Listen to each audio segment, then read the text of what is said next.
Yeah, so we did like an interview like this. This would be pretty fire, no? We do a preference. Yeah. We do a preference. We just need. Now we just need audio. Or someone to do audio. Okay, this timer is super.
Hello and welcome to Golden Goose 2023, brought to you by UW Esports. I'm Jeffrey, joined today by the very handsome Jamin, and we'll be your casters for the exciting day of events we have in front of you. Yeah, and I'm totally excited for the Golden Goose tournament today because this is our first tournament with actually a physical trophy. So the winner of this tournament is going to get their names, plastered on their trophy, and that's very, very exciting. I personally wish that I could participate in it, so I could be the #1 recipient of this trophy. But too bad I'm casting today. Can't unleash my skills. Unlucky that you can't be the first names, but it will be very exciting to see who does get to be that very first name engraved onto the trophy. We have a very exciting set of games today. We have 4 teams, some of the best from the University of Waterloo, and they'll be competing in a single round robin to determine who gets to get their name on that trophy. Yeah, and interesting thing is I think Melio has recently come out, and I think that's going to be a very, very interesting thing to see if the new champion is being picked. Obviously, not a lot of people know how to counter it or how to play him in general, so I'm kind of wondering if that's an advantage for teams that pick him or if it's not. But overall, looking to see some cracked draft plays here. We're not playing the LCKs, so maybe we'll see a lot of crazy picks coming out today. Yeah, hopefully some really spicy pocket picks. As you said, Melio is available. We are on patch 13.6, which just came out a couple days ago. So as you said, not many teams or players will probably be familiar with it. So I'm really hoping we can see some of that gameplay and see how it is in the actual fights. Yeah, and one thing about drafting is that if it's single round, if the tournament format is single round robin, then that means there's not going to be as much best of 3 type drafting plays where you have to read your opponent and counter it sufficiently. We're going to have a lot of plays where you're going to be thinking about how can I just pull out a pick that can get us the dub, this best of 1 dub. And that's why I said before, I'm looking to see a lot more cheese picks, I'm looking to see a lot more pocket picks, and a lot less static drafting where you're just picking something to counter the opponent. So very interested to see that. Who do you have your eye on for this tournament? We got some names. We have some names dropped here. We definitely got some interesting teams here. I can already see that we have some of our players from the Duo Duels tournament back in February, so that's very exciting to see that they've returned. And as you said, that there are a lot of pocket picks I'm hoping to come out with the round robin format. Every single game matters. We don't want to see teams trying to hide any of their secret picks, I suppose. And we're into Champ Select. Yeah, and we are getting right into a game between Dogwater and Monkey. We got the animal the animal matchup. We got the dogs versus the monkeys. Really quickly, we see that Dogwater has banned Kaisa Zeri, banning out the Monkeys ADC pool. On the right side, Monkeys have decided to ban out Malphite and Lowy, so this is a bot ban versus a top ban kind of setup right now. Yeah, these players definitely did have just a couple minutes to scout their opponents, such as on op.gg, try to figure out what target bans they should throw out. As we've seen from Dogwater, the double ADC ban, maybe we'll see a third. That likely means that Monkeys ADC is a very strong player. Yeah, and let's see if we get a third ADC target ban. No, the Syndra ban coming through. Interested to see what Monkeys will ban as well. 3 bans on top could be a significant impact if the top is more of a safe tank player. You could get a lot of you could try to go for, a Poppy is banned out. So I think that is kind of proving the point where if you have a top laner that prefers to farm it out on tanks, then maybe you can pick out, ban out some of their pocket picks and then exploit them with a heavier, more aggressive laning pick. Yeah, for sure. Could also be the Poppy jungle ban, but I guess will remain to be seen, as I believe Dogwater will now be making the first pick of the draft, and it's going to be a Caitlyn locked in. Yeah, Caitlyn, a very strong pick in this meta. ADC is it's basically an ADC meta right now. For sure. Fair to say, and Caitlyn is definitely a first pickable champion into the lane. We have a lot of viable combos with it as well. Caitlyn Lux, Caitlyn Morgana, very possible. Otherwise, we can have maybe a Caitlyn Melio. Caitlyn Melio, I believe, is a very strong pick. That Melio being able to extend the ADC's range gives Caitlyn a huge amount of distance to poke from. Jinx locked in from Monkeys, like we said, that Monkeys ADC probably a very strong player picking that hyper carry.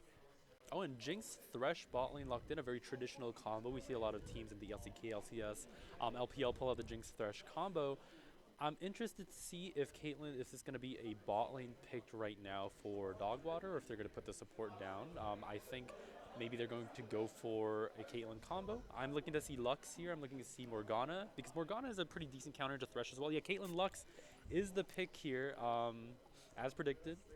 As predicted, whoa, pretend to be surprised. Very standard combo, but of course also very strong. I believe they will definitely have the upper hand against Jinx Thresh, so long as they can dodge those hooks, not get caught out. And it looks like they'll be trying to make their third pick here. I would I'll personally opt for a jungler, so you can hide your 2 solo lane picks early, unless there's a certain champion they're trying to get picked out before it gets banned. Yeah, and 3 seconds on the timer. Let's see what Dogwater is picking here. As we thought, it's going to be that jungle pick with the Sejuani, a very strong pick of the meta right now. Very tanky and brings a lot of CC and utility. So a very good pick and a very strong pick to pick blind. Yeah, so Dogwater going for a more traditional pro play like draft here. I think both teams going for the pro play draft here, which is pretty interesting to see. The big thing about these executes. Oh, and Wukong. Yeah, very strong pick into Sejuani, I believe. Um, yeah, Wukong a very traditional, good counter into Sejuani. Once he gets that Divine Thunderer, he becomes an absolute monkey monster. Oh, monkeys, man! That's good. Thematically, monkeys are actually picking the monkey, really owning up to their name. I'm really loving to see that. Yeah, I bet Dogwater really hitting themselves on the head right now. Like, oh, they're named monkeys. We should have banned Wukong. Yeah, maybe they're going to pick Nasus. But no, okay, so the monkeys are going to ban out Victor and hitting the mid laner, and Dogwater will hit Gangplank, assuming that's going to be top, so the Wukong should be confirmed in the jungle. Yep, and Dogwater, I mean, this is very very telling to see. If monkeys pick monkey, are we gonna see Nasus on Dogwater? Yeah, I mean, well, hopefully maybe if the matchup is good, but picking Nasus blind is obviously very risky. So we're going to have to see what Dogwater opts to pick here for their top laner, if not Nasus. And honestly, yeah, as you said, this is a very standard draft. This looks like it could be the LCK. None of the spicy solo queue picks coming out just yet. It's going to be another mid lane Ahri ban from monkeys. Yeah, and it looks like the top lane pool has been significantly reduced. We see the Gangplank Scion ban come out from the blue side as well, which is pretty interesting. Monkeys has been banning out the tank top laners for Dogwater, which kind of makes me wonder, what does Dogwater have in store for this top lane? They obviously are comfortable with their top laner not being Gangplank or Scion. The Galio mid, I believe, is coming out for Monkeys. Currently looking like a Protect the Jinx kind of comp, a one ranged ADC, hyper carry kind of composition. Very respectable Galio, obviously able to make plays around the map, around the mid game or the early game. Once he has his ultimate up, so look, very interested to see what happens. Yeah, Galio just did get buffed on the new patch as well, so hopefully a very strong pick coming out. And like you said, making those plays towards bot, likely to just get that Jinx going and play around the Jinx. Silas pick from Dogwater, which is a great counter to Galio, being able to follow up on those roams as well by stealing the ultimate. Yeah, and if I'm Silas, I like beating up those close range mid laners with the W. I'm very interested to see, though. This top lane pick, I think, is going to be what makes or breaks this comp, because, I would like to see maybe an Ornn here or a Gnar, something that rounds out this comp very well. I could also see a Jace if they're opting for more of a poke comp, but it looks a little less viable. Oh, a Jax. That's interesting, opting for, I guess, a split push champion. That's not going to help their team fight all that much, although he does have his moments in team fights. But once again, it is a blind pick, so trying to make a safer pick possibly. Monkeys will get the top lane counter right here. Yeah, the name of the game is side lane, side lane, side lane. Jax obviously one of the most Exodia-type champions once he gets to late game in the side lanes. And I think this is a very smart pick. Monkeys currently does not have a champion that can really sufficiently counter this Jax. Gragas, interesting pick. I'm trying to see if Gragas can sufficiently wave clear and match Jax in the side lanes. Obviously, a lot of team fight and catch potential with his ultimate and E as well. So good, I think a good response. I think it's gonna be, like I said though, if Gragas cannot match Jax in the side lane, it's gonna be disaster for Monkeys. But like I said, they have Monkeys, they have Wukong. Let's see what they can do. Yeah, we'll see what they can do indeed. That Gragas pick also opting towards, like you said, whether or not he's able to match the Jax is adding to their team fight comp, making sure that they can win a 5v5. Dogwater, like we said, Jax has to aim to win on the split push if they want to hope to win the game, because it looks like their team fight is probably more lackluster if they can't start off with some poke. Yeah, and overall, we're seeing a very high level of draft here. Not one of these champions like makes me go and look at them and say, "Oh, this is kind of trolling," or this kind of looks unorthodox. So a very high level form of draft here. And I'm hoping for a high level of play and executes coming out of both these teams as well. Monkeys and Dogwater looking forward to their game, and we're gonna be back in a little bit after we throw the break.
back.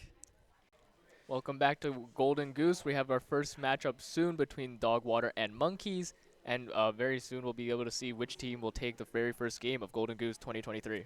Yeah, and we want to see which team starts us off strong here, obviously in a round-robin format. Taking this first dub is a huge weight off your shoulders, because if you start behind, then you're going to play like you're starting behind, and that's not very good. So. Yeah, for sure. Wanted that momentum going into the next games. Also best to avoid a tiebreaker if possible. So we're going to see, yeah, which team can hopefully, I guess, calm their nerves maybe going into this first game. Yeah, and have you caught the LCK game recently, the T1 versus KT series? Yeah, that was this morning, I believe. It was Yeah. extremely hype. And that's kind of what I want to see for these Golden Goose games. We expect that we didn't expect that to be a really close series, but at the end of the day, it was a really hype one that I have not caught yet. So I'm hoping for not the same level of play, but a high level of play from both these teams here, so I can get excited. Yeah, and I think the level of draft here is honestly pretty close to, or on par to the LCK and that T1 KT series, excuse me. So hopefully, as you said, that gameplay will match up, and yeah, we'll be getting into game as soon as we can sort out the issues between the two teams. Yeah, and speaking about the two teams, I really like their team names. We've got Team Dogwater and Team Monkeys. I think it's a slightly fate that they've met in this first round of Robin match. Team Dogwater, I believe is the team that drafted the Caitlyn Lux. Yeah. And the important thing about a Caitlyn Lux lane is lane dominance. I think once you let a hook land from Thresh, once you take an early death, it's actually all over for Caitlyn Lux, because the name of the game is priority. You shove out the lane with a good wave clear, and then you shove your spells into Jinx and Thresh's face and shove them back under tower, keep pressure. And that also means that they need the jungle attention, because Caitlyn Lux that's pushed up hopelessly without any backup means that they're just asking for the Wukong come bonk them on the head. Yeah, we'll have to see how the junglers decide to play. That Caitlyn Lux lane very strong in lane. Hopefully Sosrani will play towards bot side, play for those dragons. And we are getting onto the rift now. Yeah, and we look like a level 1 play is bot side. I'm wondering if Caitlyn Lux is going to go for the early bush prio. Looks like Team Monkeys is opting for a point guard on all facets of the map. Yep, the typical 5-point watching for an invade. Pretty interesting given that they have the hook champion, but they're opting to play for the safer early on. We have YNS on the Jinx, that the player that drew 2 bans towards him in the first round. And Thresh is sitting sneakily in this bottom bush, maybe trying to scout out if there's any sneaky ward shenanigans going on. Nowadays, name of the game is so much bot that a lot of ward shenanigans happen. Level 5. Oh yeah, and the ward goes down into the middle bush. Crucial ward sometimes for that level 1 prio. Yeah, very smart play by him. Not wasting time early on in this game, making sure that you're getting advantages wherever you can find them. Looking at runes, I don't think there's anything too I guess off meta. We have the first strike on Gragas, indicating he's probably opting for an AP build. So not intending necessarily to beat the Jax 1v1, but clear out that wave and stay safe. Yeah, and Jinx staying humble. Well, actually, we have a lane swap. Sorry, excuse me. Oh, interesting. So it looks like Jax is actually going to be laning against the Galio. Historically, Galio is an AP champion counter, so Sylas running into a melee AP might not be the best idea. So I guess this Jax, going in for the counter strike, a nice trade, but bone plating is up for Ponal 123. But good trade by Jax. Sylas is going to be laning against Gragas, which I think is an interesting matchup as well, because Belly Slam can counter Sylas dashes into him as well. So I think they're hoping that this Jax can neutralize this Galio and build a steady lead in the mid lane. Yeah, interesting decision by Dogwater. Like you said, hoping to build that lead 1v1. Sylas usually is the Galio counter with the idea of following the roams. So that, given that they're not opting for that, it's very interesting to see how this Jax will match up instead. Yep, and we see nice ward. Laning is going interesting. Looks like bot has hit level. Looks like Team Monkeys lands the death sentence onto Caitlyn. He had to flash, does not heal, but she is ignited out. A huge chunk from the early Thresh Jinx lane. This is not what Dogwater want. Yeah, Dogwater's seeding the level 2 somehow. Actually, letting Monkeys hit level 2 first, getting hit by that hook. The Caitlyn getting hit by that hook and losing out that trade. Mid lane in for a small skirmish. Lethal Tempo is procced. He's not going to continue the trade, and the Q hurts so much. Ponal 123. Galio is known for his very, very strong short trades with Aftershock and Bone Plating especially. So I think Jax has to watch out. If he had a longer trade with that Lethal Tempo, it's viable, but for those trades, of course, you have to watch out for a Galio.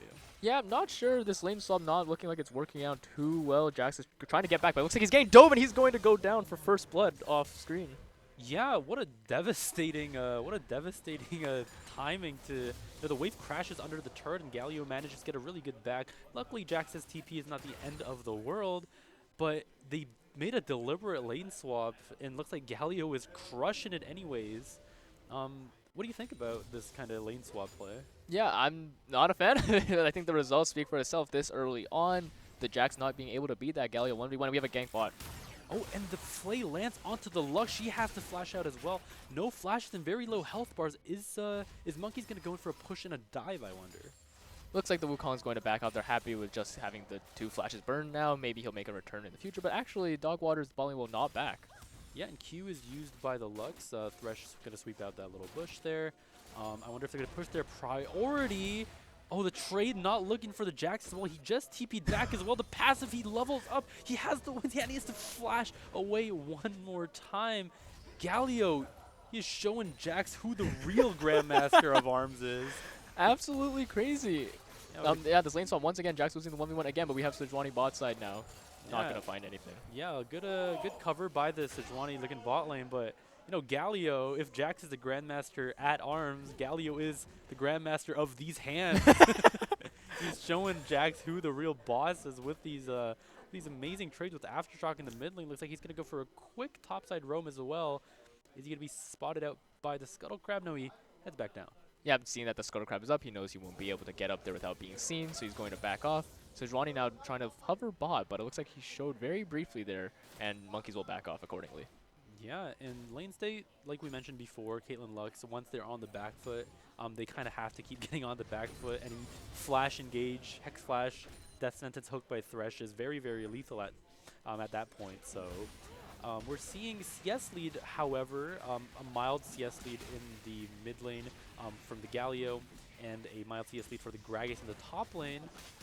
So this lane swap, maybe not the best idea in the world. Yeah, not working out for Dogwater. We'll have to see if they can make something happen. Sejuani looking mid now, while Wukong's actually counter-jungling Dogwater's blue side jungle. Yeah, a little bit of a stimulus check for the Jax.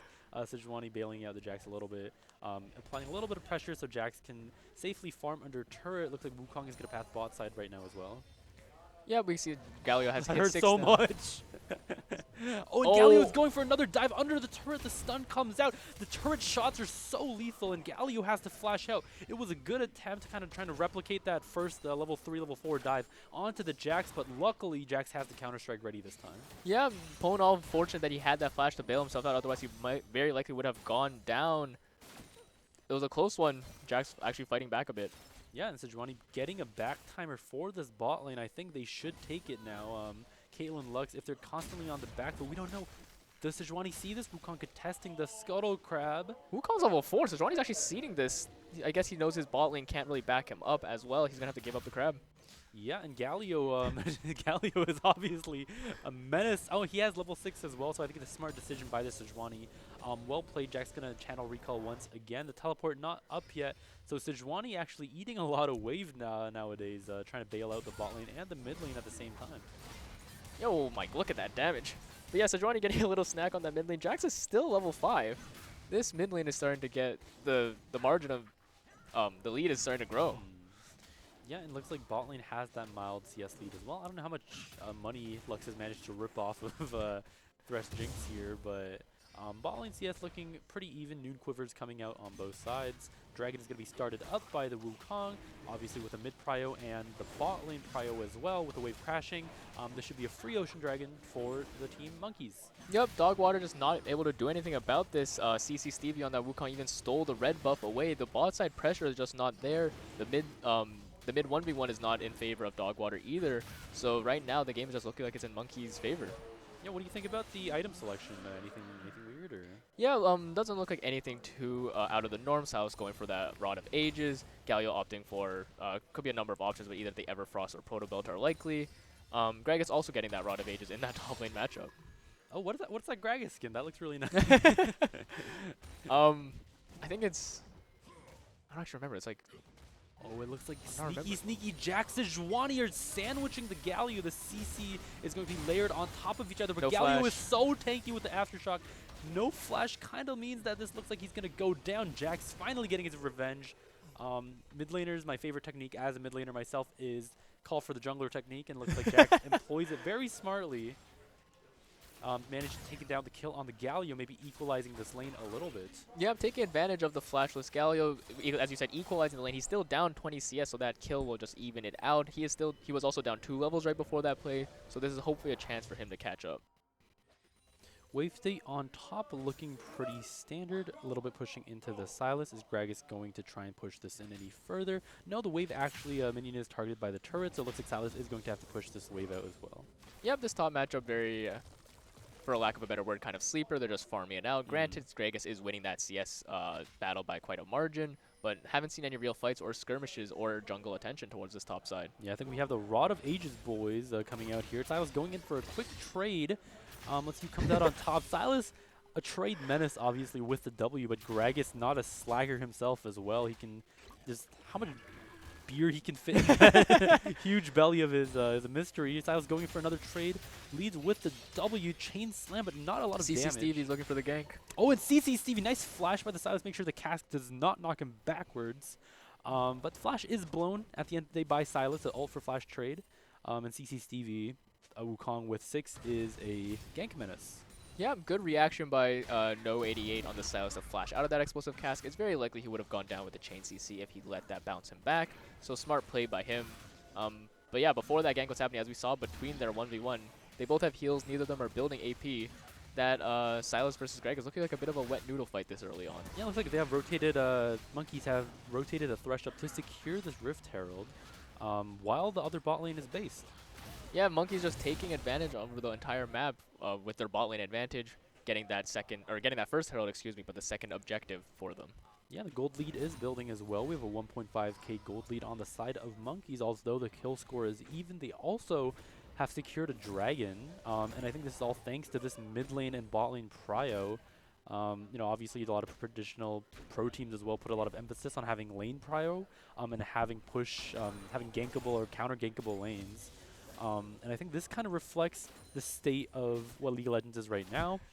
If you don't get prio in lane, then you're going to give up Rift Herald, you're going to give up Dragon, you're going to give up everything, and there's not really a merit to just farming under turret.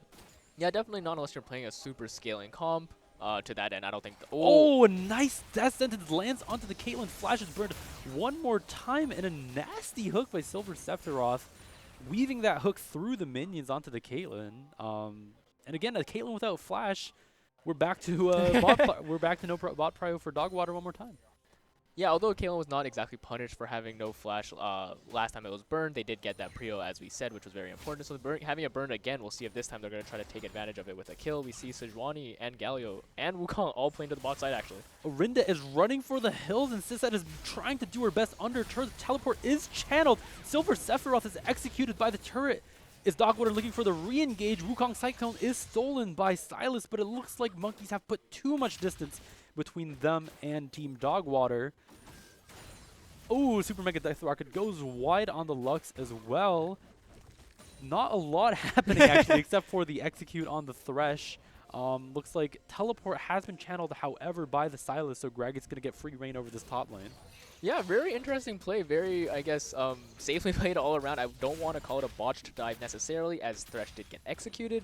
But, yeah, they looked like they wanted to go for it, decided it was not the greatest idea after Dogwater rotated so many down, and they just back off. We have no kills going over. Yeah, I'm a Monkey. I'm decently happy about that. Gragas managed to get that wave crashing in. He's now 20 CS over the Sylas, a huge CS lead, and he's a level up as well. I don't think Sylas can realistically contest the Gragas here, using the Cyclone, you know, just for the heck of it. Yeah, just cycling it out. Doesn't really do anything. Doesn't even use the second cast there. And we see that Monkeys now have 3 mid. Oh, looks like CCC to use his own Cyclone. Yeah, it looks like Rift Herald is going to go down on this mid tier 1. I believe is they're going to try and get the maximum Rift Herald value here. They're going to get the 2 plates down, and then they're going to get the Herald down for that charge. And a vulnerable mid lane means a vulnerable map overall for the side of Dogwater. I think they really have to look for a play here, especially around this next Dragon timer coming up very soon. Because Monkeys is starting up right now. Is Dogwater going to contest it? Yeah, we'll see if they decide to. I don't think this is looking like a good play for them. On that mid lane play, we saw Jax had to burn his flash. They're not really in position right now. Monkeys knows that they're there too. I don't expect Dogwater to try to fight this. Oh, and Dextrous is over the wall. However, is she going to look for the flip? The ward is not coming out. She has no idea when the dragon is, what HP the dragon is at. Yeah, as you said, we saw that ward coming out a bit late, so Dextrous not able to know the dragon's HP and not willing to flip it. That's going to be second dragon over to the Monkeys, and we see it's a Chemtech Rift. Yeah, Chemtech Rift. Very fun rift, I would say. I've seen a lot of shenanigans go down nowadays with the Giga Cone. Giga Cone. Yeah, the Giga Cone, not the Blast Cone, the Giga Cone.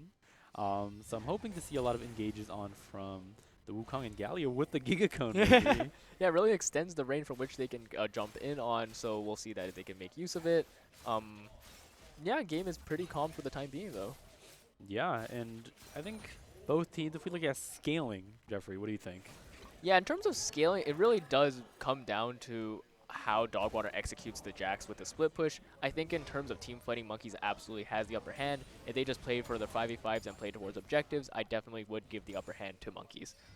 Yeah, what is your opinion? Yeah, and I think, like you said, that's a really good point. The side laning is a very, very good point. I think if Jax manages to be a super, giga top, super top side lane for Dogwater, I think Dogwater genuinely have a chance here. But one thing Gragas is really good at is just neutralizing the lane. A little quick trade going down to the mid lane, but no flash. Jax has no idea that Wukong is there. He's going to be instantly killed one more time by the Galio. A little bit of nice vision play by the Wukong to back up the Jax. Looks like mid turret 1 is going to go down. Yeah, that's the first turret. Jax just overextending a bit again without his flash up. Galio has so much CC. If you're going to get caught by one, you're probably caught by all of it. CC Stevie also chaining that Cyclone over top. And yeah, that's going to be a huge lead for Monkeys now, 4.5k up. Oh, opponent all ease into a wall. Galio's not strong enough to knock that wall down, but he is tanky enough to survive the Sejuani re-engage. You have no real threat there. Sejuani only level 8 to Galio's level. Oh, the Giga Cone jump in by the Wukong. This is exactly what we were talking about. We want to see the Giga Cone engages. The flash taunt forces the flash out of Lux as well. And we're just talking about this right now. Dogwater not expecting the Giga Cone engage, and that means the bot tier 1 is going to go down as well.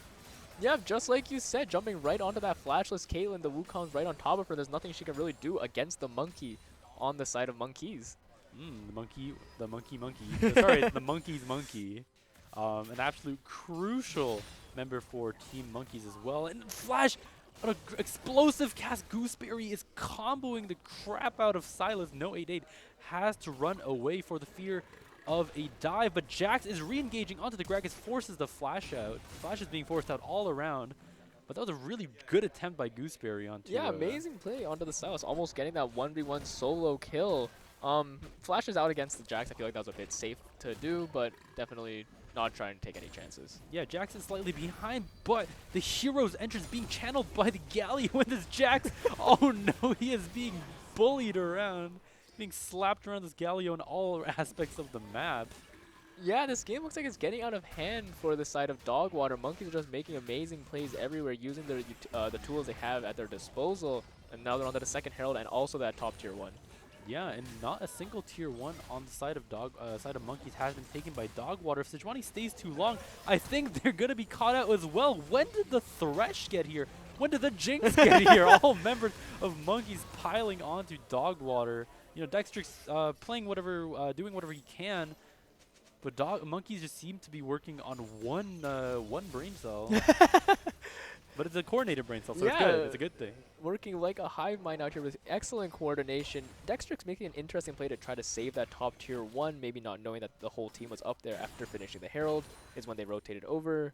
Also had to burn his flash. Wukong sneaking behind the Silas as well, and it looks like CC combo to CC combo once again. These two topside laners just cannot get a break. Every time they step up, they try to get a little bit of CS. Wukong and Galio are just instantly on them. The Rift Herald is going to crash onto the top lane as well. Monkey's not going to overstay their welcome. Channeling backs, hopefully to cash in their reward. Yeah, 6th kill there for Monkeys. Even though it's only 6 kills, in my opinion, it feels much larger than that. Over 8k now is the gold lead for the side of Monkeys. Yeah, and what do you think the Monkeys were doing this game, kind of, to push them into this position? I just think the way they played their lanes was excellent. They managed to take advantage, or they actually managed to win that bot 2v2 despite it being a losing matchup. That that mid matchup was amazing for the Galio, although I would say that I think that is a lot due in part to the lane swap decision by the side of Dogwater. Really not a fan of that Jax Galio matchup, I gotta say. Yeah, and I think there was a universe where that Jax Galio matchup worked out, but at the end of the day, League of Legends is a 5v5 game. You can call your jungler, and Jax is not exactly known for his trade prowess against people like Galio. I know Counter-Strike is very strong against the auto attackers, but Death Sentence landing onto Sejuani. Thresh is actually going to go in and land the two-man flay. Dexter's jumps into the pit. Nice attempt. But Jinx is actually going to secure that one. The smite was a little bit too early. And now Monkeys have put themselves on Soul Point. Yeah, this is huge again for Monkeys. I was going to say they could do Baron, but Baron's not even up. That's how dominant this game has been for them. Dextrix almost getting the steal there, actually. CC Stevie didn't put down his smite, so if Dextrix just waited a bit longer, he maybe could have gotten that steal. But yeah, as you said, in the end, YNS on the Jinx, last hitting it. Yeah, and realistically, if I'm Dogwater right now, I'm looking for a way to come back into this game. We don't really know that, like, what kind of potential, like I said, the one thing is the side lane potential, I guess, from the Jax. We don't really know what's happening with the you know, the Jax. We don't really know what's going to happen with the game, but we'll see what happens. Maybe a bit of a spoiler if viewers want to turn their yeah, we're back in. What do you think? Okay, yeah, so as you said, avert your eyes. How do you think Dogwater can get back? I just blacked out for a few moments. Oh no! Where did that come from? The Super Mega Death Rocket picking up the kill onto the Silas. This is not a very good look. I don't know where that even came from. It looks like it was from downtown. Everything's just falling apart for Dogwater. Monkeys onto the Baron now. Dextrix trying to move up, maybe look for a steal. But with the amount of CC on the side of Monkeys, I don't think he'll be able to get in. Yeah, and Dextrix got into the pit last time, but I don't think the Galio is going to let him. He's standing in front of the club saying, you know, you're not dressed for the occasion. We're dress coding you at the entrance. The Baron is going to go down now to Monkeys. Yeah, Bouncer Galio keeping that Sejuani out. CC Stevie not actually hitting the smite, but it doesn't matter. No steal potential from the side of Dogwater, and Monkeys are going to be making the Baron push.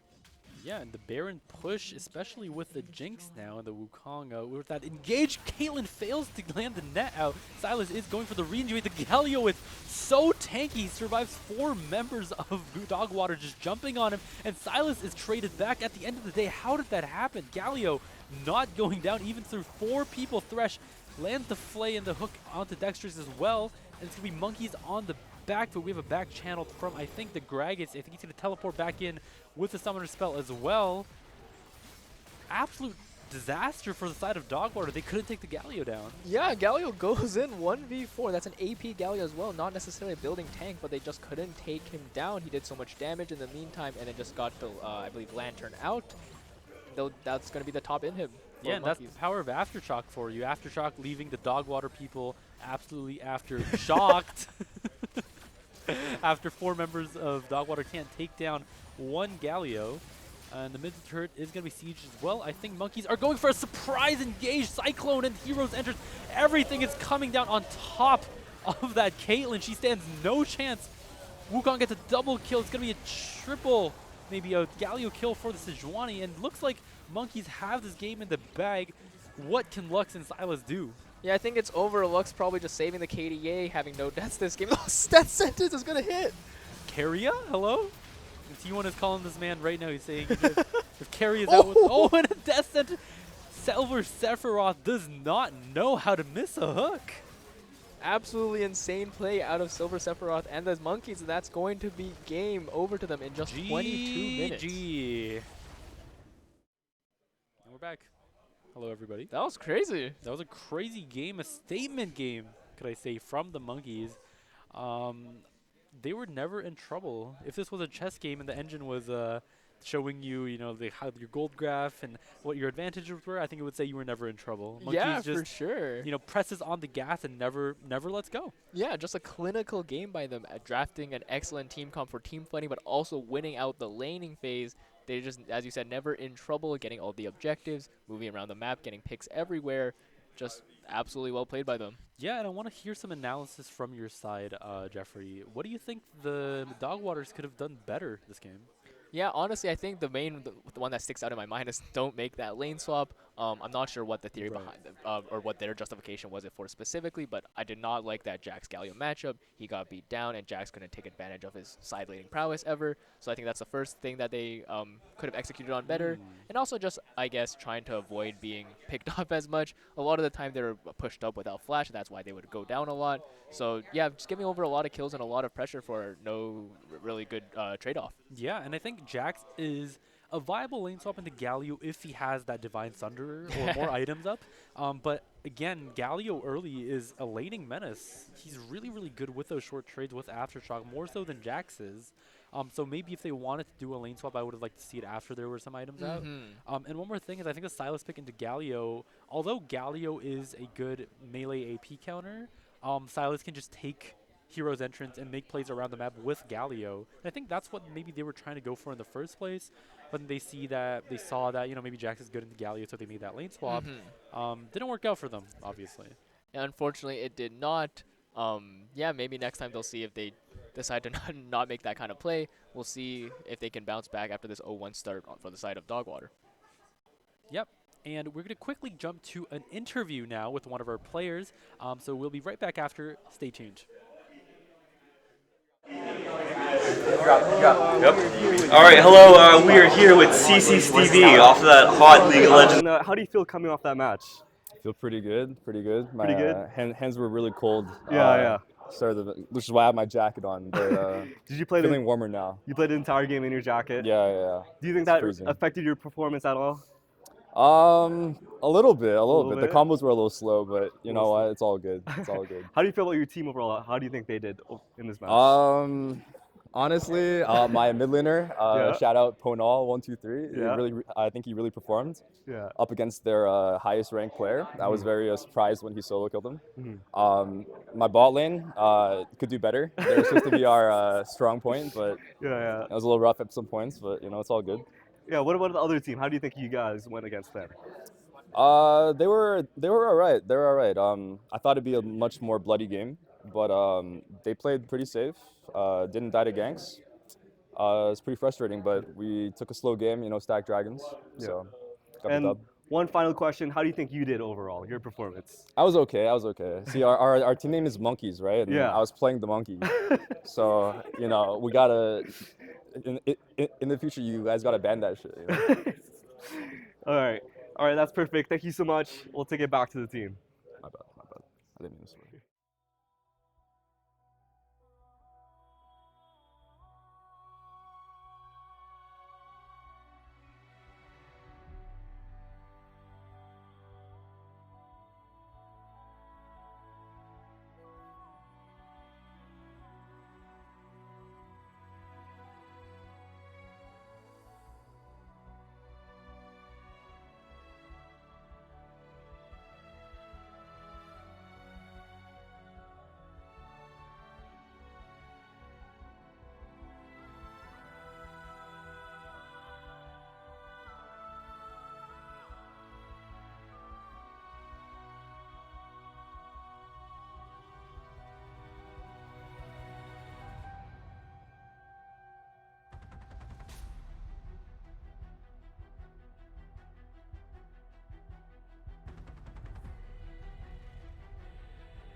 Welcome back to Golden Goose 2023, where after that first statement game by Monkeys, we're ready to hop into the next one.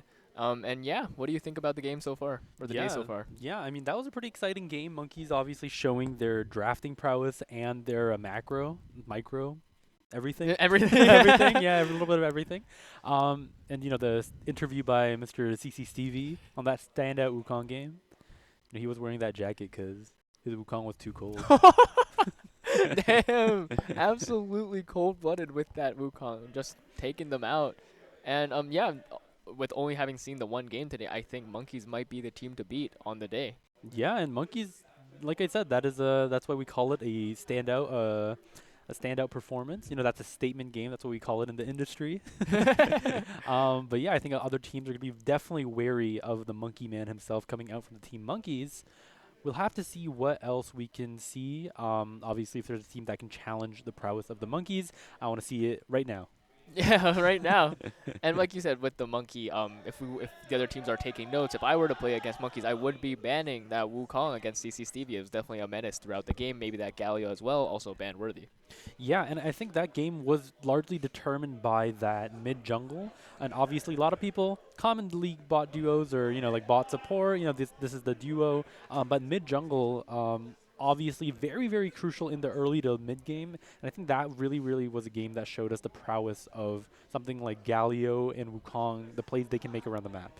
Yeah, absolutely. And as we saw from the side of Dogwater, they instead opted to ban out two ADCs in round 1 against YNS, but that was not the strong, or I guess the specific strong point for the side of Monkeys. As you said, that mid jungle is just absolutely insane. So we'll see how teams maybe adjust their draft against Monkeys in the future. Oh, what have you got here? Just the Poro. This is the hold it up for the viewers. But yeah, I'm really excited to see the next game. Hopefully, we'll be getting into that soon.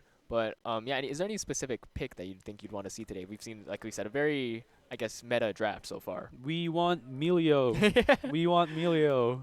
Actually, I want to see something like pretty fun. I want to see pocket picks at the end of the day. I want to see someone like Riven for life, Master 123, styling on kids. Champion, yeah, styling on kids with her Riven. That's what I want to see. But I want to see some spicy pocket picks today. Game 1 was a masterclass in solid draft and solid execution. I would not mind seeing a little bit more of a fiesta, a little more spicy drafting going on, counter picks all around. But yeah, I mean, I guess Jax mid is pretty spicy, I guess. Yeah, you're right. That was a Jax mid, technically not a Jax top. A bit of a spicy pick. Unfortunately, we did not see it get, I guess, up to speed. But yeah, these spicy picks are definitely going to be, I guess, hopefully less expected on the side of the other team, and maybe they'll be able to give us a surprising showing. Yeah.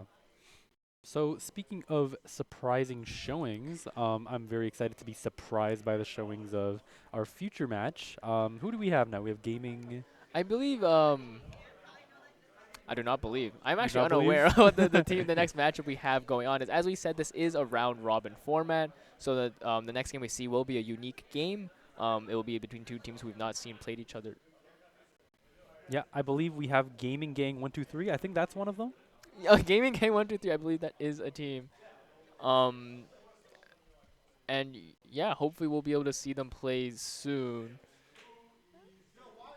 Let me get a crack at this Poro hat. Does this fit over my headset? Yeah, you got the swagger going. This is my boy. What should we name him? You can't name him just Poro. You have to name it. What's like a Poro name? What's a Poro name? Like Puffball. Puffball. This is Puffball Jr. Puffball Jr. I've adopted him. Puffball. Well, I've adopted him as my protege, my Puffball Jr. Sorry, Jeffrey. No, it's okay. I understand. This is the Golden Goose 2023 mascot. Yeah. Not a goose, surprisingly. Yeah, and oh yeah, speaking of the Golden Goose tournament, our trophy is actually a Golden Goose. So if you end up winning this tournament, then you will get your name on the Golden Goose trophy. We don't take that statement lightly. We know that we can get legal repercussions if we don't make the trophy an actual Golden Goose. So we have an actual Golden Goose trophy. Yeah, as you see, maybe during the next interview it might show up in the background. But yeah, imagine, I don't want to jump to conclusions, but the very first team name on there could be Monkeys. Monkeys. That would be kind of ironic if we had a Golden Goose trophy and the The first name was Monkeys. And we support all animals here. Dogs, Oh, okay. goose, poros, Poros. Hey, don't forget cats. monkey, cats. Cats, yep. Dog water, yep. Yeah, I believe we're just sorting through some technical difficulties before we get into our next game. But hopefully that'll be up for us soon. Yeah, and speaking of the next game, I think one of them is Gaming Gang 123. Right. Oh, right. We're gonna look at the team name.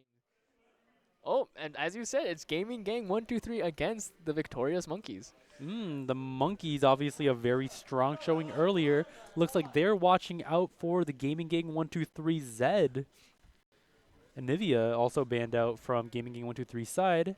Fun fact, when I play mid lane, I always ban Anivia. Anivia is a very strong champion. That said, I'm not sure what, I guess, obviously targeting the Monkeys mid laner, but these are Gaming Gang is banning champions that we did not see picked or banned in the last game from Monkeys. Yeah, we have the Bandage Baby banned out from the Gaming Gang 123 as well. Draven Zed, all the toxic champions are getting banned out from the side of Monkeys. I wonder if we have one of those L9 type players in Gaming Gang 123. Alistar banned out as well. Interesting. They're just banning the A champions. Oh, going they for were, the Xayah ban. Yeah, there's an interesting set of bans from Gaming Gang 123. We have a mid ban, a support jungle ban, and an ADC ban. Yeah, it feels like they might know something we don't. Monkeys banning out the Irelia. As the team name is on Gaming Gang, they might be a gang of gamers, solo queue gamers, that is. Yeah, and like Irelia is keeping in tone with the bans from Monkeys banning out all those toxic champions, the ones you don't want to see in your promos. Exactly. And we're going to get a Kane, a very spicy pick from the side of Gaming Gang. Not very popular in professional play, but always a solo queue staple. Yeah, Red Kane is definitely a good tank counter overall. If you see Monkeys play things like I said, a Galio, a Wukong, a Red Kane is a pretty good, sufficiently good counter to those champions. So maybe Kane is a little bit of a response to, we don't want to see you play too many tanks. Yeah, for sure. On the flip side is having a bit less early pressure against CC Stevie on the side of Monkeys. Gaming Gang may also, I guess, in a way, be disrespecting CC Stevie's early pressure here. Aphelios Lulu picked out from the side of Monkeys. I was actually expecting an Aphelios Thresh because we did see Silver Sephiroth show a very strong showing on that Thresh, and Aphelios Thresh is a classic combo. But the Lulu, obviously a very strong pick in the bot lane as well. It gives you prio and a lot of peel for your AD carry. And Yumi picked out on the side of Gaming Gang 123. Alright, so this is a new Yumi, slightly, I guess, mini rework, but she did just get nerfed on the most recent patch. Her win rate actually tanked after that. So this is definitely, I guess, I'd want to say a pocket pick. Yeah, and I think Syndra was a ban from, I believe, Dogwater last game as well. So it looks like Monkeys is going to hover the Syndra. I'm sure that Syndra is a pocket pick or a strong pick from the side of Monkeys. One more thing I want to mention, though, we have the Tom and Jerry bot lane side of Gaming Gang 123. Invisible Yumi, Twitch, very, very lethal, obviously. Yeah, we were talking about toxic champs. I think Rad IRL sends his regards with the Twitch Yumi. That's definitely one of the combos. And yeah, the Syndra is locked in for the side of Monkeys. This concerned me a bit with Syndra and Aphelios both being strong scaling champions, maybe not having that pressure that they might have hoped to have from an earlier game team comp. Yeah, that's true. They were Monkeys, how they won last game was through lane prio. Exactly. So we're going to see a Malphite ban again from the side of Monkeys against a different team. Yeah, Malphite is a pretty strong pick right now, I think, with the recent buffs and everything, with the recent patches. And he kind of has the ability to neutralize any kind of lane if he just rolls his rock, claps the wave, and runs away really fast. Yeah, very, very hard to neutralize. And Gangplank is banned out on the side of Monkeys as well of this side. I think Gangplank was banned on Dogwater last time, but Monkeys saying that we do not want to see Malphite or Gangplank. Yeah, just hitting those top laners, Gaming Gang also hitting Tryndamere, so these top laners are getting taken out of the pool. We'll see what they ban for their last pick, or last ban, excuse me. Who is that? That's a new Hecarim splash art. Hecarim in this new patch did get a new splash art. Why? I don't know, but now he looks like Thresh. Yeah, for a moment I was thinking like, new champion. Oh my gosh, who's this? Yeah, but Hecarim is going to be banned out from the side of Gaming Gang. All the bans are now off the table. Let's see what Monkeys is going to be picking. We still need a jungler. Vi. Is that going to be locked in? They are. I would have said that I would have liked to see the Wukong again, having it not banned out, but the Vi also a very strong and meta pick right now. and leaving that top laner counter pick open.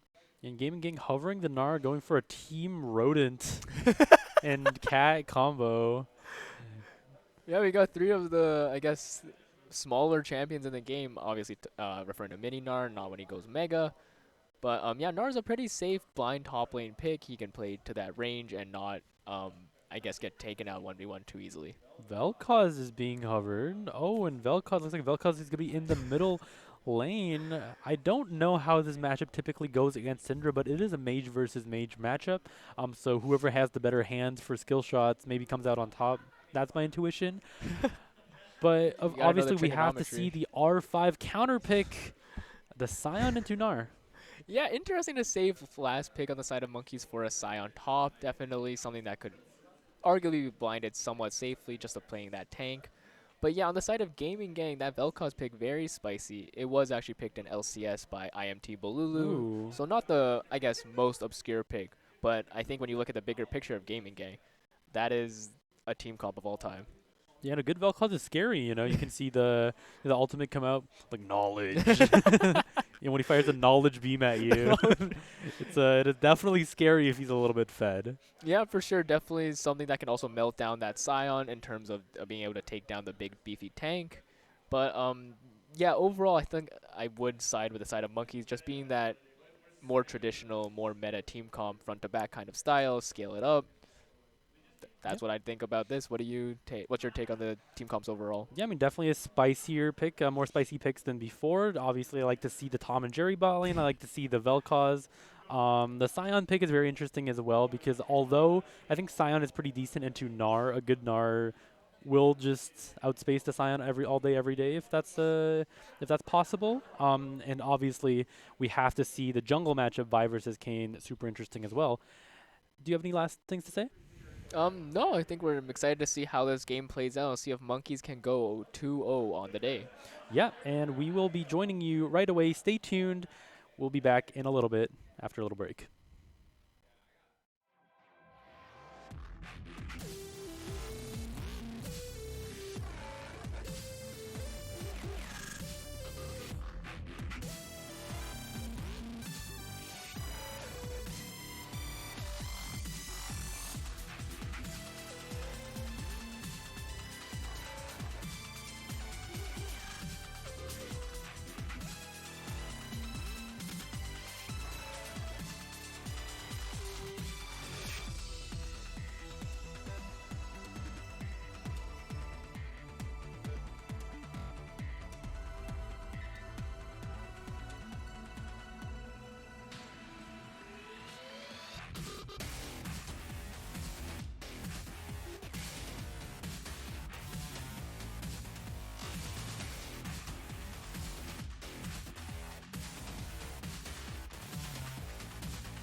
And welcome back, everybody, to the UW Golden Goose Tournament. Right now we have the Gaming Gang 1-2-3 versus Monkeys, both respective winners of their previous matches.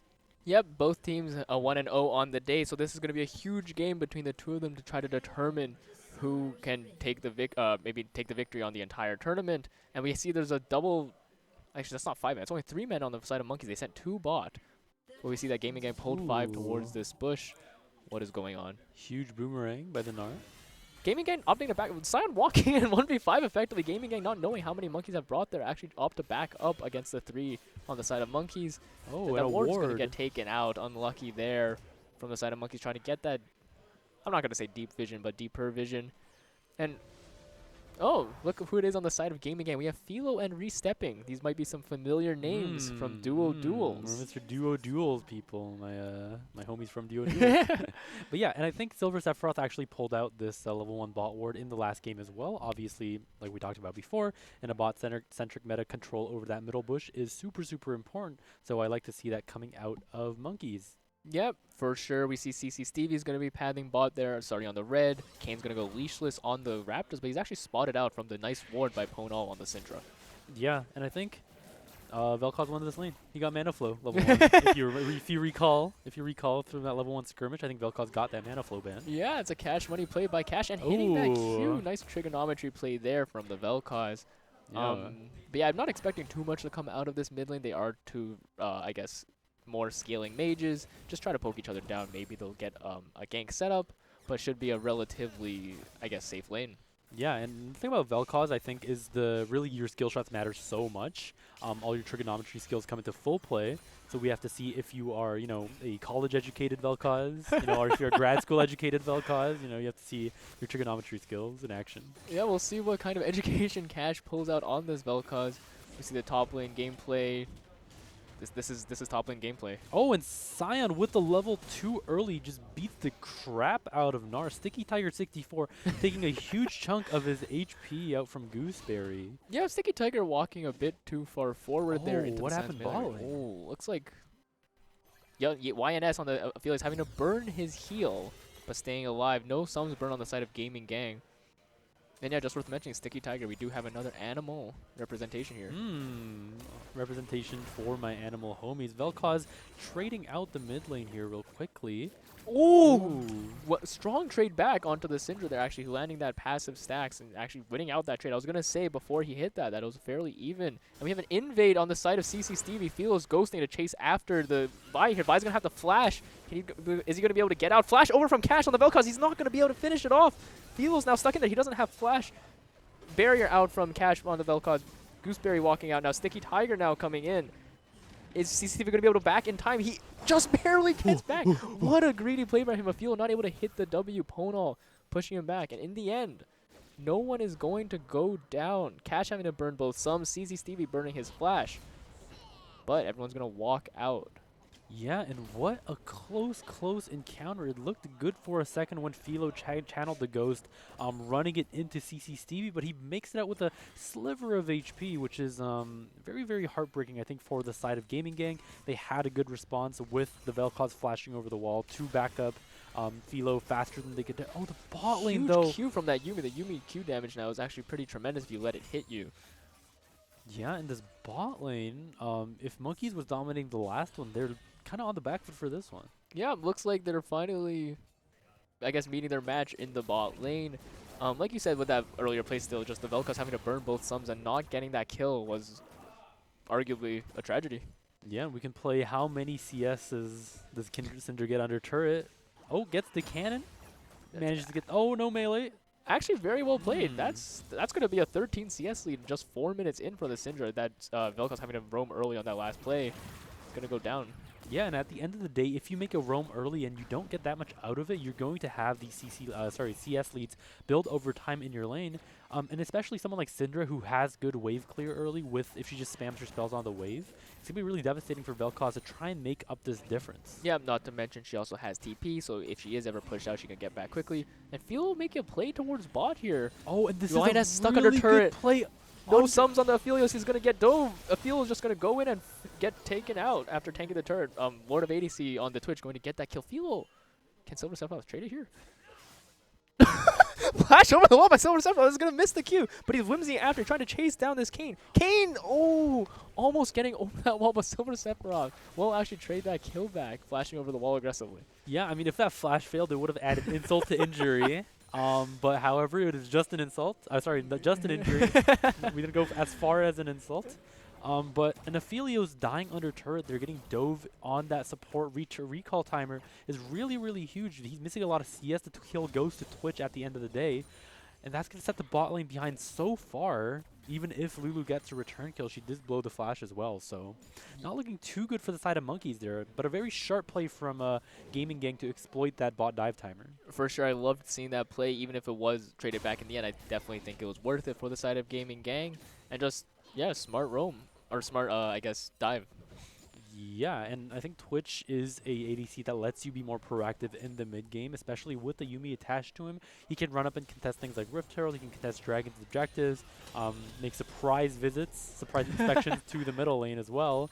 And a Twitch getting strong is a nightmare on the side of Monkeys, who does not really have that much point and click to deal with them. I think the Vi is that one saving grace, however, from the side of Monkeys. If the Twitch, unstealths, then Vi can just say, "I'm coming for you." I'm coming for your Tom and Jerry combo. Yeah, that's definitely. Oh, the disintegration ray is going to come out from Cash. He's going to barrier to try to block the Syndra damage. Syndra's going low, but Cash is out of mana. Neither mid laner is going to go down. CC Stevie not having the ult to follow up. Yeah, and Cash with the amazing turn onto Monkeys. Twitch is we're just doing the thing we were talking about, sneaking into the mid lane with the camouflage. But Monkeys a bit too smart to let that happen to them, respecting the Twitch roam. YNS and Silver Sephiroth just trying to keep the lane in the middle. If they push out and get ambushed by the Twitch, it might be a little bit of GG. Yeah, I don't think they win the 2v2. That Twitch is a bit far ahead right now, but no fight's going to be had. They're safely playing out the rest of the lane. And yeah, as we saw mid, Syndra forced out after that close fight, but TP's back is going to be able to take advantage of the mid lane again. Yeah, and the TP advantage from the mid lane is huge. While Barrier let Vel'Koz live through that gank, Syndra is going to be able to push this lead further. We talked about this before, but that early aggression from CC Stevie and the aid that Vel'Koz provided to his jungler kind of sets him behind 27 CS right now, and the wave has crashed into turret, giving Ponal a little bit of a roam timer, but that Scuttle Crab is a little bit annoying.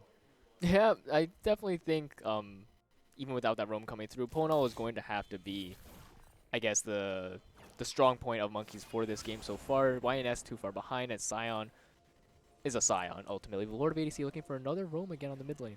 Yeah, and I don't think Ponal has any idea if this is coming. He does have flash, though. Nice stun back onto the Twitch, but he's going to get caught by the Vel'Koz knockup. He's forced to flash out, gets ignited as well from the Yuumi, but is going to stay alive. Yeah, good timer with the Kayn covering the bot lane. A good attempt by the Lord of ADC and restepping. Managed to force out the flash, which makes her really vulnerable for another Kayn gank. I think Kayn actually is very close to that level up, or does he have it? Is that the blue? I'm not exactly sure how many orbs he has, but once Kayn does get that level up, I wonder what form he's going to opt for. But either way, Kayn ganks after his form are super lethal.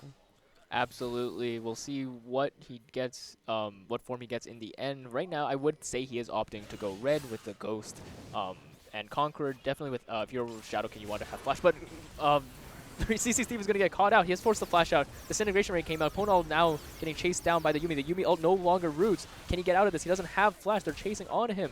The Twitch is going to finish off the kill on the Syndra. And that looks like it's probably going to be Dragon for Gaming Gang as well. Not too sure how Monkeys kind of got caught out there, walking a bit too deep without the necessary vision. Yeah, nothing as scary as just chilling and you suddenly hear a ghost being channeled.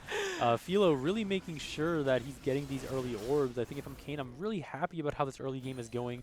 Obviously, Kayn, one of his biggest weaknesses is that he has not too much early game agency against characters like Vi, but with the bailout from his mid and top lane earlier, I think Kayn is really finding his groove. He's going to get a pretty good timer for his form as well. And we see that first dragon is taken by Gaming Gang. One thing, though, is that we cannot say either team is super up. We only have a 600 gold advantage from Gaming Gang. They have a dragon, but Monkeys can turn this around. Yeah, I'm looking here at where the gold is distributed. We know that that lead is mostly onto the Twitch, a huge lead from Lord of ADC, a 600 gold up on YNS. Definitely the strong point for Gaming Gang, while we see that Monkeys, or Ponal on the Syndra, not actually having as big of a lead as I thought. Yeah, and that is going to be one thing that's really important is it's Twitch with all the kills on the side of Gaming Gang, which is exactly what you want to see. Twitch with a Yuumi attached to him that is this significantly ahead in front of the other ADC is going to be able to turn so many fights into just slaughters once he activates the ultimate and just sneaks behind them. So for Sephiroth is hiding in that middle bush. Looks like CC Stevie has the ultimate ready. He's trying to get the shutdown on this Twitch. Do they know that there is a tunnel gank coming? I don't think so. That's really smart pink ward in that back bush to know for a fact. So the Monkeys know for a fact that CC Stevie is not spotted out. But can they actually look for anything? The wave is pushing in. Yeah, CC Stevie manages to get position on this far bush. Lord of ADC and restepping. Are they a bit too smart for this? No vision is had. CC Stevie lands the Q onto the Yuumi. Excellent play. Yuumi caught out unattached on the Twitch and is going to get CC'd up and just taken down. Very smart play by CC Stevie, actually paying off in the end. Twitch is going to ult to try to clear the wave, but also trading back damage onto YNS. YNS is not going to go to half HP, and that's going to be the push stopped. Actually, pretty smart play by Lord of ADC there. Yeah, Lord of ADC, that's what I really like to see, making the best of a bad situation. His Yuumi did get caught out, and Vi with her tremendous dive potential, you know, Twitch 1v3 under turret would have been an easy shutdown for them. War! Sion shouting cowards as he runs away, avoiding the gank. Disintegration rate comes my out of Ponal. That lord. range is actually insane. Looked like he was out of the hitbox, but still taking damage. Huge trade from Cash on the Vel'Koz. Yeah, Ponal is just injecting knowledge into Syndra's brain right now. Trigonometry gonna go wide. We see on the top side they're onto the Herald, go back on a Gooseberry. Now Gooseberry still has flash, but no ult. He can feel do anything. This is a regular Kayn. He has no CCs, and he has frankly no damage. Trying to chase Gooseberry down, but Gooseberry's just gonna walk it off. Yeah, Philo can hit Sion all day, every day, but he's not going to go down. Little consolation prize, though, is the little orbs he gets towards his form. And like you mentioned, Conqueror and Ghost indicates this is a red form Kayn. So I think maybe on this next back timer, we will see Philo on this Rost. Yeah, hopefully we'll see if he had enough melee orbs. And oh, we have Lord of ADC going for a stealth play onto YNS. YNS is all alone. Lord of ADC is going to just start the fight. YNS not able to trade back any damage. This is a 2v1. The ult goes wide. Yeah, misses the Moonlight Vigil. Not sure if that would have turned it, but yeah, great play by Lord of ADC, just getting that isolated YNS down again. And we have a Violed onto mid lane. Cash is going to be caught out. He has no flash. It's coming up not soon enough. He's going to be taken out. Ponal is going to get that kill. And a great trade back from the side of Monkeys. Yeah, and I think this kind of is an indication that these teams are pretty evenly matched. We see Aphelios pick onto an isolated Aphelios in the bot lane, but Monkeys are saying, you know, we can't just let you take an advantage for free. If you dive our Aphelios, we're going to force a play onto the mid lane. They take two plating as well, so which is what I like to see. Diagonal map plays across the map. If something happens in the bot lane, I want to see a response in the mid lane and the top lane. Sion lane is a little bit of a I've fallen asleep bit watching this one. CS fairly even. Both teams or both players rather, farming it out. We see Sion opting for that Frozen Fist instead of the usual Heartsteel. He's probably not able to stack Heartsteel very well on the ranged matchup. And I believe Nara is going for the Sunder. What happened? Oh, looks like we're back into the game, looking at what's happening on the bot lane now. YNS and Silver Sapphire not knowing Philo is here. Philo's going to go in. He has the Ross now. The knockup's going to hit onto YNS. YNS has flash. He's going to kite it back. TP in from Ponal. He's going to land the stun back onto Philo. Philo getting the ult off, just barely surviving. Can they finish him off? He's going to dash out. Huge knockup. Philo staying alive. Lord of ADC trying to trade the damage back now. The Rattata is going to come out. Can he trade the kill? Yes! CC Stevie's going to go down. He didn't think he would. He had his flash up still. The expunge is enough though. God, that is looked Ponal caught now. so good at first, but the fight is still going. Gaming Gang turning the play. YNS caught on his back. He's not going to be able to go down. Ross finishing the kill on Aphelios, and everyone on Monkeys will go down. Only Vel'Koz traded back. Absolutely insane chain of events there. Looked like Monkeys had the upper hand at first, but Gaming Gang absolutely turning it around. Yeah, 1 for 4 for the side of Gaming Gang. It looked so good for the Monkeys to start with. He landed all the CC onto Vel'Koz into the Kayn. Looked like they were going to be easily able to catch out the Kayn and back off with that advantage, but Kayn landing that huge knockup into a spray and pray combo with the Twitch instantly turns the sight for the side of Gaming Gang. That was crazy. That was absolutely crazy. An incredible play by Gaming Gang. That Ross coming in clutch. If that was a regular Kane, that play was almost for sure lost. Like you said, not sure when exactly he evolved, but around. Oh, we have an ult in from Sion. Sion has no mana though. He's going to miss. Sticky Tiger's going to sidestep out of that. Flashes out of the stun. He's going to flash in back into our Gooseberry. Nars him into the wall. Can he finish Sion off before the Vi kills him? Vi with the ult is going to finish him off. Gooseberry managing to live after a bit of a sketchy play at the start. Yeah, and Sion looked a little bit questionable at the start. He was screaming, "Coward!" Running very wide of that, very wide of that Narb. Looks like we'll play on a mid now. Lord of ADC once again with that stealth is going to be onto Pona. Philo's following up. He's got the CC. No chance of living for Syndra there without flash. And this is what happens when a Twitch spirals out of control. He can be everywhere all at once. Shout out to that Oscar-nominated movie. But yeah, once Twitch gets ahead, he is just so lethal to players around the map. He can just use his camouflage, sneak around the map, especially with the Yuumi attached to these immobile carries like Syndra, Aphelios, maybe even a Sion if he doesn't have his ult up. It's such a lethal threat that I'm kind of afraid to see what Lord of ADC has ready, the Rat IRL type play coming out. Yep, that is definitely the... Excuse me. That's definitely what the strong point for Gaming Gang is. We'll see if they can continue to push that lead. The lead only 2K, though. Like we said, all that gold on the Twitch, while the side of Monkeys, we have a more distributed distribution of gold, excuse me. And we're going to see, as we hit a bit of a lull now, Gaming Gang is going to take that. I believe this is the first Herald. Yeah, and the first Herald of the game going to Gaming Gang, well deserved after those set of plays that secured them. The first two Dragons too, and it looks like Gaming Gang is having their cake and eating it too. It's a little bit of the balance of power has been tipped a little bit in favor of Lord of ADC. We see that they are trying to now take this tier 1 as well, and without further backup. Oh, they're actually opting not to take it. I guess they not knowing where the rest of the Monkeys are not too happy about this, but maybe looking for a dive here. Lord of ADC, he's going to be spotted out by the turn now, but the Herald coming out to finish off that mid lane tier 1. Plates are down already, so just getting the turret kill is probably a pretty good play. Philo now moving towards the top side again. This is Gooseberry without flash, but he does have ult. Is there going to be any play? Philo looking for the damage. The Gnar is going to come out as well. Is he going to stun him against the wall? Sion ult is going to be out. Follow-up stun with the Gnar. Gooseberry going low, but he's still so tanky. He's under the turn now. Philo hits the knock-up again, but he's going to stay alive. Vi following up with the ultimate. Trying to chain the CC onto Kane as Kane dashes around, staying alive. This is the mini Gnar now. Trying to hit. Gooseberry's actually going to get taken down by Philo. Philo's swimming through the wall, and Vi's going to not be able to trade the kill as Sion also goes down actually to the Gnar. Yeah, huge play. And I think this is the second time I say this game, but it looks so good for Monkeys at the beginning. Gooseberry getting a little bit caught out, but he's a Sion. He is very tanky. He survives the onslaught from the Kane and the Gnar under turret.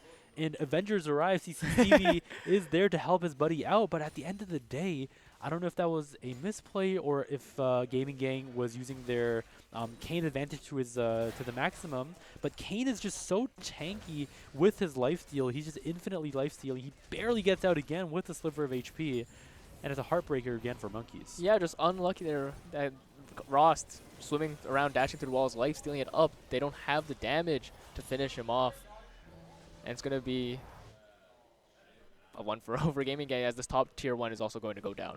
Yeah, and this time it looks a little bit better for Monkeys. It's not like what Monkeys did to, I believe, Dogwater. They do have some turrets traded back. Gooseberry, at the end of the day, is still a Sion. A very good pick once he gets the Iceborne Gauntlet out. He's able to catch the Gnar. Sticky Tiger is actually going to try and sit in this bush, calling the Kane one more time. This is going to be a re-gang onto Gooseberry. His ult is once again up. Is he going to be able to dash out in time, or is he going to get blocked off? He's trying to get the lane. He's actually going to ult downward. Very smart play by Gooseberry. He's going to get out of there. Yeah, this man just cannot be killed. Gooseberry is playing very, very smart. He's contributing a lot to the team right now of just soaking up all that pressure in the top lane. The Kane is called and again, you know, please take this pinky dude down. Please take this big hunk down. But Sion saying, I'm going to get out of there. Yeah, just trying to, I guess, draw that pressure away from that Syndra, and it feels trying to give them time to scale. Notably, CC Stevie's actually at 2 items, probably the strong point for Monkeys at the current moment. We'll see if they can try to make anything happen or if they just continue to play safer. Yeah, and looks like Monkeys is going to try and get the Prio, Vision Prio on this Dragon. Kane's Ghost is down, and there's no exhaust available or flash on the side of Twitch. Meanwhile, the bot lane from Monkeys has all their summoner spells up. So I wonder if Gaming Gang is going to still try for this play if Lord of ADC opens up with a really nice ultimate. I can definitely see it happen. Yeah, Gooseberry actually TP'd down. They're going to be looking for the play. Two-man knocker from Field is huge. It's going to be followed up on by the Lord of ADC. The ult's going to come over top. He's staying alive. Vilo's going to go down. He's flashless. He's staying alive. Actually trades over the kill before he goes down. CC Stevie is staying alive. Now Sticky Tiger TP's in. Monkey's running for the hill as Philo with the Yumi on top of him are just chasing. They have no damage left. Both the Syndra and Aphelios have gone down. Silver Sephiroth now taken out by Philo. CC Stevie and Gooseberry running for the hills. There's not going to be any more play from there likely. Gaming Gang can just turn around, take the dragon, and also take the mid turret if they want. Yeah, and we see there that Monkeys, that Philo leads with a very nice KW into a Twitch ultimate combo, but the Summoner Spell advantage on the Monkeys lets them turn it onto Twitch really fast. Vi lands the ult, Aphelios I believe ulted as well, and Lulu lets them stay alive for a little bit longer, and it looks like the fight was being turned, but at the end of the day, if it's ADC for ADC, Gaming Gang is going to be winning that war of attrition. They have the better champions for contesting objectives and for long-term fights, and Monkeys without an Aphelios or a Syndra, it's really hard for them to win a fight. Yeah, they just don't have that damage. Lord of ADC, even though he did go down, put out so much damage before he did, and just winning that fight for them. And after that, the Kayn with the Yumi on top is also a very menacing duo combo that Monkeys can't do anything about. And Gaming Gang is onto the Baron. Yeah, and a Gaming Gang, very deserved Baron. No vision at all from the side of Monkeys. It's like I'm walking at night with sunglasses on. Oh, so yeah, sorry, excuse me. That was Monkeys. Oh, on sorry, the Baron. Monkeys. Yeah, yes. Bad call from on the side of my part. Gaming Gang actually just unaware of this. Monkeys is going to make a heist. This is a huge play by them. Yeah, 100 Thieves. Actually insane. I kind of just assumed that it was Gaming Gang, that they had just won the fight, but no, it was Monkeys on the Baron. Sneaking that away. We'll see if they can make anything happen with this, or if it's just going to staunch the bleeding for the time being. Yeah, Monkeys taking advantage of kind of the complacency by Gaming Gang after that big dub in the middle, in the mid-bot fight. Obviously, Baron taking potential on Monkeys with the Aphelios with the right guns is immensely high. And although Twitch is so ahead, if they can't see him, they can't kill him. Absolutely. So we'll see how that pans out. This Twitch build, a bit of a garage sale going on there, but he will soon be at 2 items, I believe. That said, Wyness is almost actually at 2 items as well. So in terms of the item difference, it is pretty even across all lanes. Yeah, and if we can see a gold difference between this graph, that would be a gold difference between these two teams. It'd be very, very interesting. Yeah, see that Twitch has been funneled so much gold. He's 9.2k gold, a whole 1,000 up on the Aphelios. However, Aphelios is not as behind as you would like to expect. But it's a Gaming Gang trying to set up a death bush in the Raptor bush, of Monkeys, but Monkeys not going to fall for the bait. Gaming Gang backing up now, trying to take them on mid possibly. YNS does not have any sums up. They're not going to force it, but maybe CC Stevie has something to say about a Q flash onto this Twitch, but Twitch is going to flash back out. CC Stevie now caught out. He's going to be taken down even with the overgrowth. Nard chasing forward. YNS does not have sums, remember that. He's a Gale Force back, so he can maintain the distance. Gooseberry's now here to try to make some space. Polonal's here, so he's going to be able to trade back any damage. Sion's actually ulting in. Philo, can he do anything? No. The frontliners are just too beefy, and neither team's going to commit there. Yeah, a little bit of a disconnect from CC Stevie and Monkeys there. Vi, it's a good engage. He lands. Oh, huge stun from Polonal is not going to have follow-up. Yeah, and speaking of follow-up, I think that was the problem. That was the name of the problem that last fight. Vi lands a good engage onto the ADC, Lord of ADC, but without follow-up, Vi can't really do that much, especially if you have characters like Yumi and Vel'Koz and Kayn that provide a lot of CC and anti-engage for that Vi going in. If Syndra or Aphelios isn't there to instantly blow up the Twitch with him, it's a lost cause. Yeah, for sure. That's exactly how we saw it play out. Twitch did also have the flash to be able to stay safe, and there was Gooseberry was not there either actually, so there was no good CC follow-up from the side of Monkeys. Yeah, and at the end of the day, though, it is just the Vi getting caught out. The flash being blown is something that's not to have Monkeys is not going to be that happy about. But Dragon is coming up in a whopping 2 minutes, so I think Monkeys will have plenty of time to push this Baron lead. Maybe try to knock down more turrets in the top lane, especially. Yeah, well, that top tier 1 Gooseberry's actually going to back off here, so not any turrets taken down by this Baron, but at least they could hopefully have used it to farm up a bit. Monkeys are going to have to play for this Dragon. This is going to be soul for Gaming Gang if they get it. Philo might be caught out here. CC Stevie making on the chase. Yep, Philo is stuck in the alcove now. Philo's going to get ulted. This is not looking like there's any chance of survival for Philo. going to try to ult to stay alive. That's a lot of healing. This is still a 1v4. The kill's going to go over to CC Stevie. That's going to be 45 seconds of death time. Lord of ADC actually on a Gooseberry in the mid lane, but this is a very tanky Scion. They're actually looking for the turnaround. This is a no-flash Twitch. Oh, he Gooseberry cancels the ult. Wait, Gooseberry, yeah, canceling the ult. He canceled it. That was the... He just, unless there was a magical Orn Pillar or something that stopped him, but that was looking like a huge play for Monkeys. They could have caught out the flashless Twitch. Gooseberry taking the most menacing one step in the world forward into Twitch and deciding, nah, I'm going to let you live today. That's actually so unlucky. Feel's going to be spawned for this Dragon too, so that pick not turning out as much as it could have been. Pono also committed the TP to try to catch that Twitch. Yeah, and Dragon is coming up in 20 seconds, and with Philo down, he's going to have to run all the way from Fountain 2 to contest this Dragon, but it is a Kayn. I wouldn't be too worried. He can run through walls. Yeah, if he's on, so there's also Hex. This is also the Hex map we should have mentioned, so he's taking a Hex portal over. Ouchie. This is a 5v5 we are expecting to see. Lord of ADC. Moonlight Vigil by YNS is actually going to whiff. That's a crucial ultimate on the side of Monkeys not up. Gaming Gang trying to take space now as Monkeys back off towards their jungle. Ponal caught isolated from the rest of the team here. CC Stevie taking the Ponal back behind Dragon. Now they have the inside track. Gaming Gang has the inside track, but CC Stevie's on the flank. Can he find this Twitch? And the name of the game is Spot the Twitch. CC Stevie is in, but he can't see the Twitch. He's going to stopwatch to stay alive. Gooseberry, the disintegration rate is going to come as zone out Monkeys. Is there any way Monkeys can get into this fight? They're all stuck on the other side of the wall. Lord of ADC biding his time, finishes off CC Stevie. He's going to get taken out. Gooseberry trying to go in, but he has no follow-up. Can Monkeys try to get in here? No, Philo is just too strong of a front line. Monkeys running for the hills are being chased down here. And only Vel'Koz is going to go down the side of Gaming Gang as Monkeys. Ponal having to back off. Yeah, and again, that was a little bit of a disconnect from the Vi and the rest of the team. Their Vi is obviously trying to get a little flank, get a circle going on to spot out the Twitch. But if Gaming Gang starts pushing into Monkeys with their superior Kayn-Gnar combo, it's going to be really hard for Monkeys. And we see there's a huge scramble there where Syndra goes over the wall, trying to kill Twitch, gets exhausted, says, oh crap, I gotta get back over this wall, flashes back out. And that's Dragon Soul over to Gaming Gang. That's a pretty fatal mistake by Monkeys. Yeah, this game is looking like it's getting out of hand for Monkeys. I don't know if they can fight this one back. That Dragon Soul is huge. The Hex damage and the slow is just going to be enormous. As you mentioned, that Destroy in that fight, CC Stevie not actually burning his ultimate. They're looking for the chase on the overstay. Not going to commit the Vi ult. Flash in. Now he's committing the Vi ult onto Philo. Can Monkeys follow up? The CC's out. Stunned coming on to YNS. Flashes over the wall, but Gnar is still going to go down. It's a good trade back. It's a shutdown towards Syndra. Yeah, and Baron is actually up, if you have noticed. It's looking like a common theme here. Monkey's going for the Baron, while Gaming Gang is securing the Dragons. Hextech Soul is a very, very heartbreaking thing to lose, but Monkeys look like they're going to secure or try to secure this Baron. Is Gaming Gang trying to contest it? Twitch has arrived. Spray and Pray is available. Flash is almost up as well with the Yuumi. Monkeys are all stuck in the pit. The Spray and Play is unloaded onto the it's unloaded onto the side of Monkeys, but Lord of ADC is so low. Gooseberries is so tanky, but Vel'Koz has cleaned up the rest of the Monkeys in pit, and the poison damage is too much. Philo cleaning up the Monkeys in the pit. Scion is slamming his fist onto Lord of ADC, but it's not enough. It's too little, too late.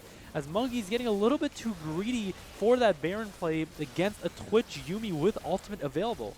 Yeah, looking like that could have been a good play for Monkeys. That was a 4v5, but the Soul is just too much to overcome. They didn't have the tools to win that fight out.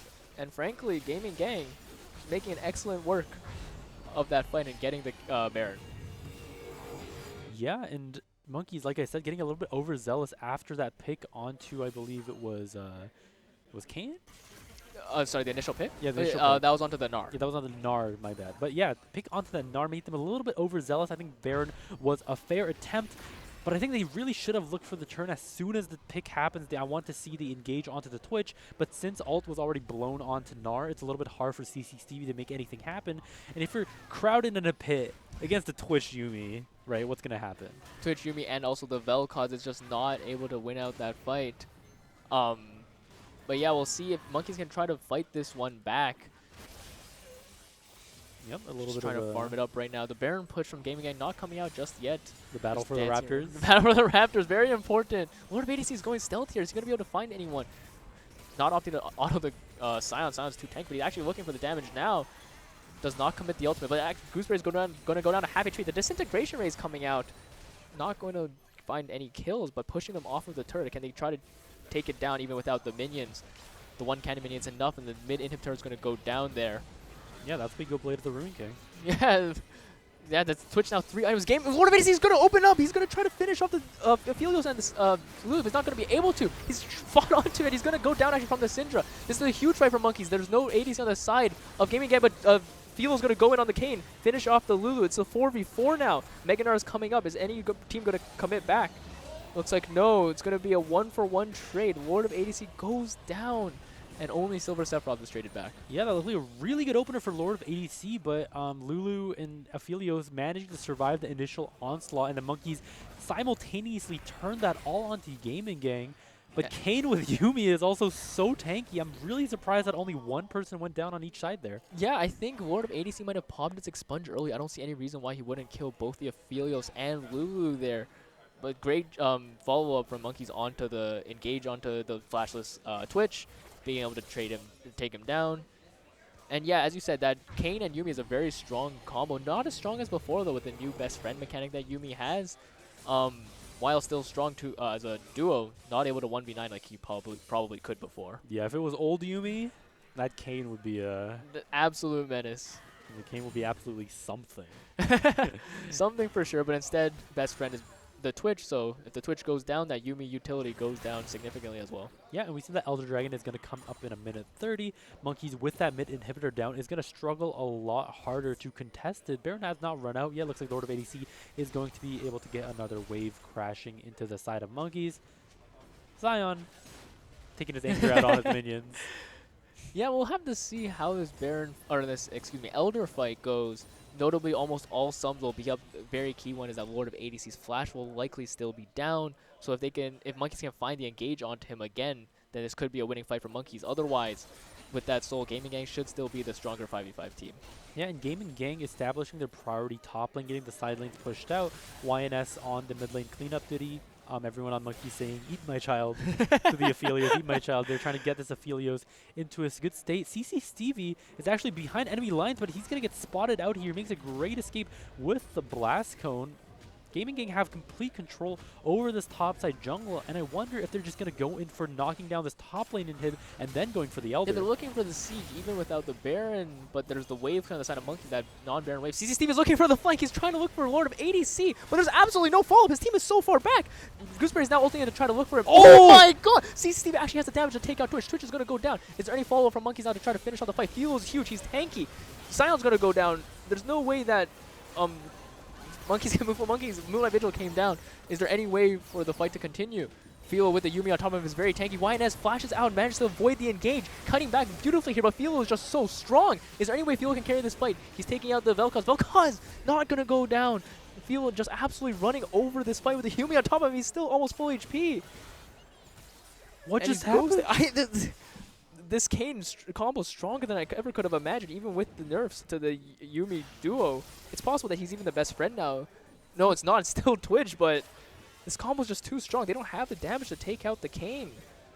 Yeah, the Kayn combo is so disgusting. They're just going to be knocking on the Nexus turrets. Syndra's stuck top still for some reason. This is Silver. She's going to take out the Vel'Koz, but Silver Sephiroth 1v2 trying to defend the Nexus against a fed Kayn.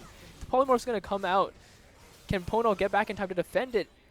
Gooseberry spawns on the Scion, and Phil's going to opt to leave. Oh, and Gooseberries lands the ult onto Philo. He's going to channel the devastating smash. Pono takes the portal over to Wolves. Philo's on the run. Gooseberry, the Shirelias are going to come out to try to chase them down, but Philo is just too fast. What if ADC silently stealth on the side? Can he try to look for anything? Yeah, looks like no. And what just happened? Vi is making a hero play, somehow killing the Twitch through everything there. But the fight turns because they can't. Nobody on the side of Monkeys can kill Philo with the Yuumi. Yeah, it looks like sneaking into the base. Philo's looking for the back door. There's also the TP coming out from Sticky Tiger on the Gnar. Yuumi ult's gonna come out. Pono's zoned out. Philo's onto the Nexus. There's no one to stop him. Pono's too busy dealing with the Gnar. Is there anyone to answer this? Philo's hitting the Nexus. Nexus is going to go down. And that is the game. Good play by Philo to take advantage of that mispositioning by Monkeys. And the fact that Syndra cannot take out, a fed Kayn and a fed Yuumi. Yeah, just caught out of base, not expecting that TP to come out or the Gnar, or excuse me, not the Gnar, the Kayn to come over the wall.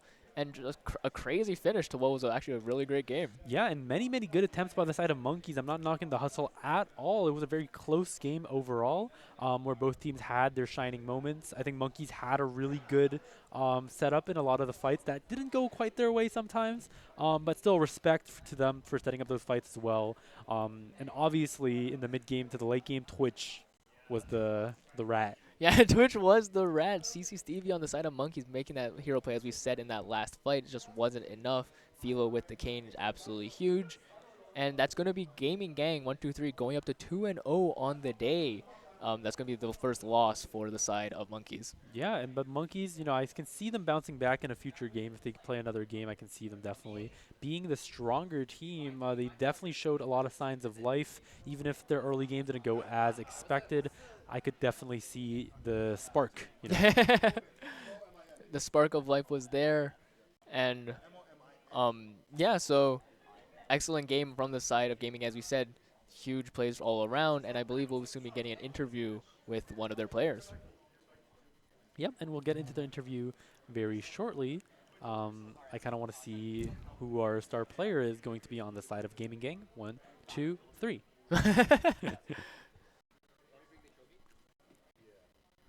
And so yeah, Gaming Gang now up to 2-0 with the round robin format, meaning that they win that third game against Super Elite, which is our fourth team of the day. If they're able to win that game, then they will take home the trophy undefeated. However, if they go down and another team can take a victory, then there's a very good chance we will see a tiebreaker later today.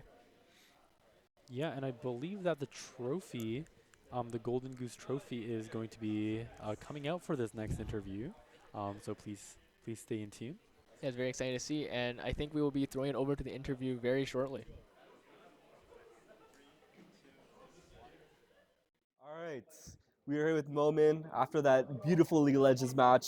You guys are fresh off 2-0. How do you feel coming off that match? I think it was a pretty good match. It was going back and forth. But the thing is, we're just better. All right, the trash talk's coming out. A lot of action happening back there. Yo, I just gotta. Okay, what's the next question? All right, so this is your first time being in a LAN event. Yes. How do you feel so far? Do you feel like you're playing a little bit different, being in person, outside of your bedroom? I feel like I can hear their comms. So once I hear their comms, Yeah.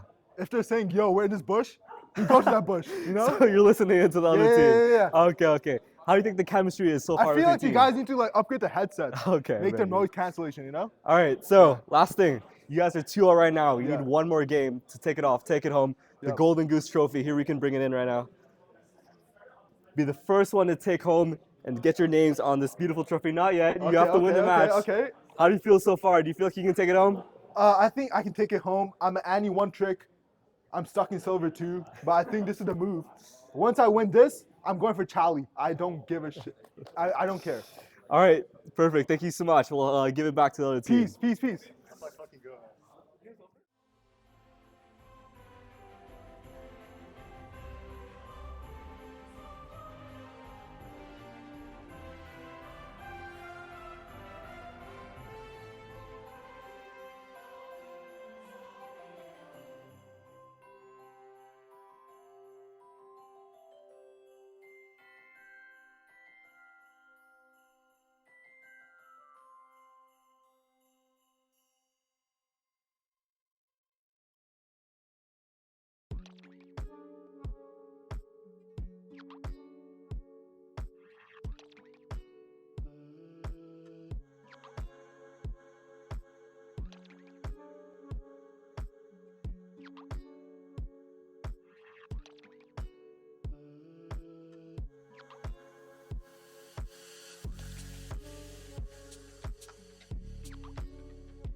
Hello everyone, welcome back to the Golden Goose Tournament. We're going to be joining you with a game, an exciting game. We have Monkeys versus Super Elite. Super Elite is not a team that you've seen on the stream yet, so very excited.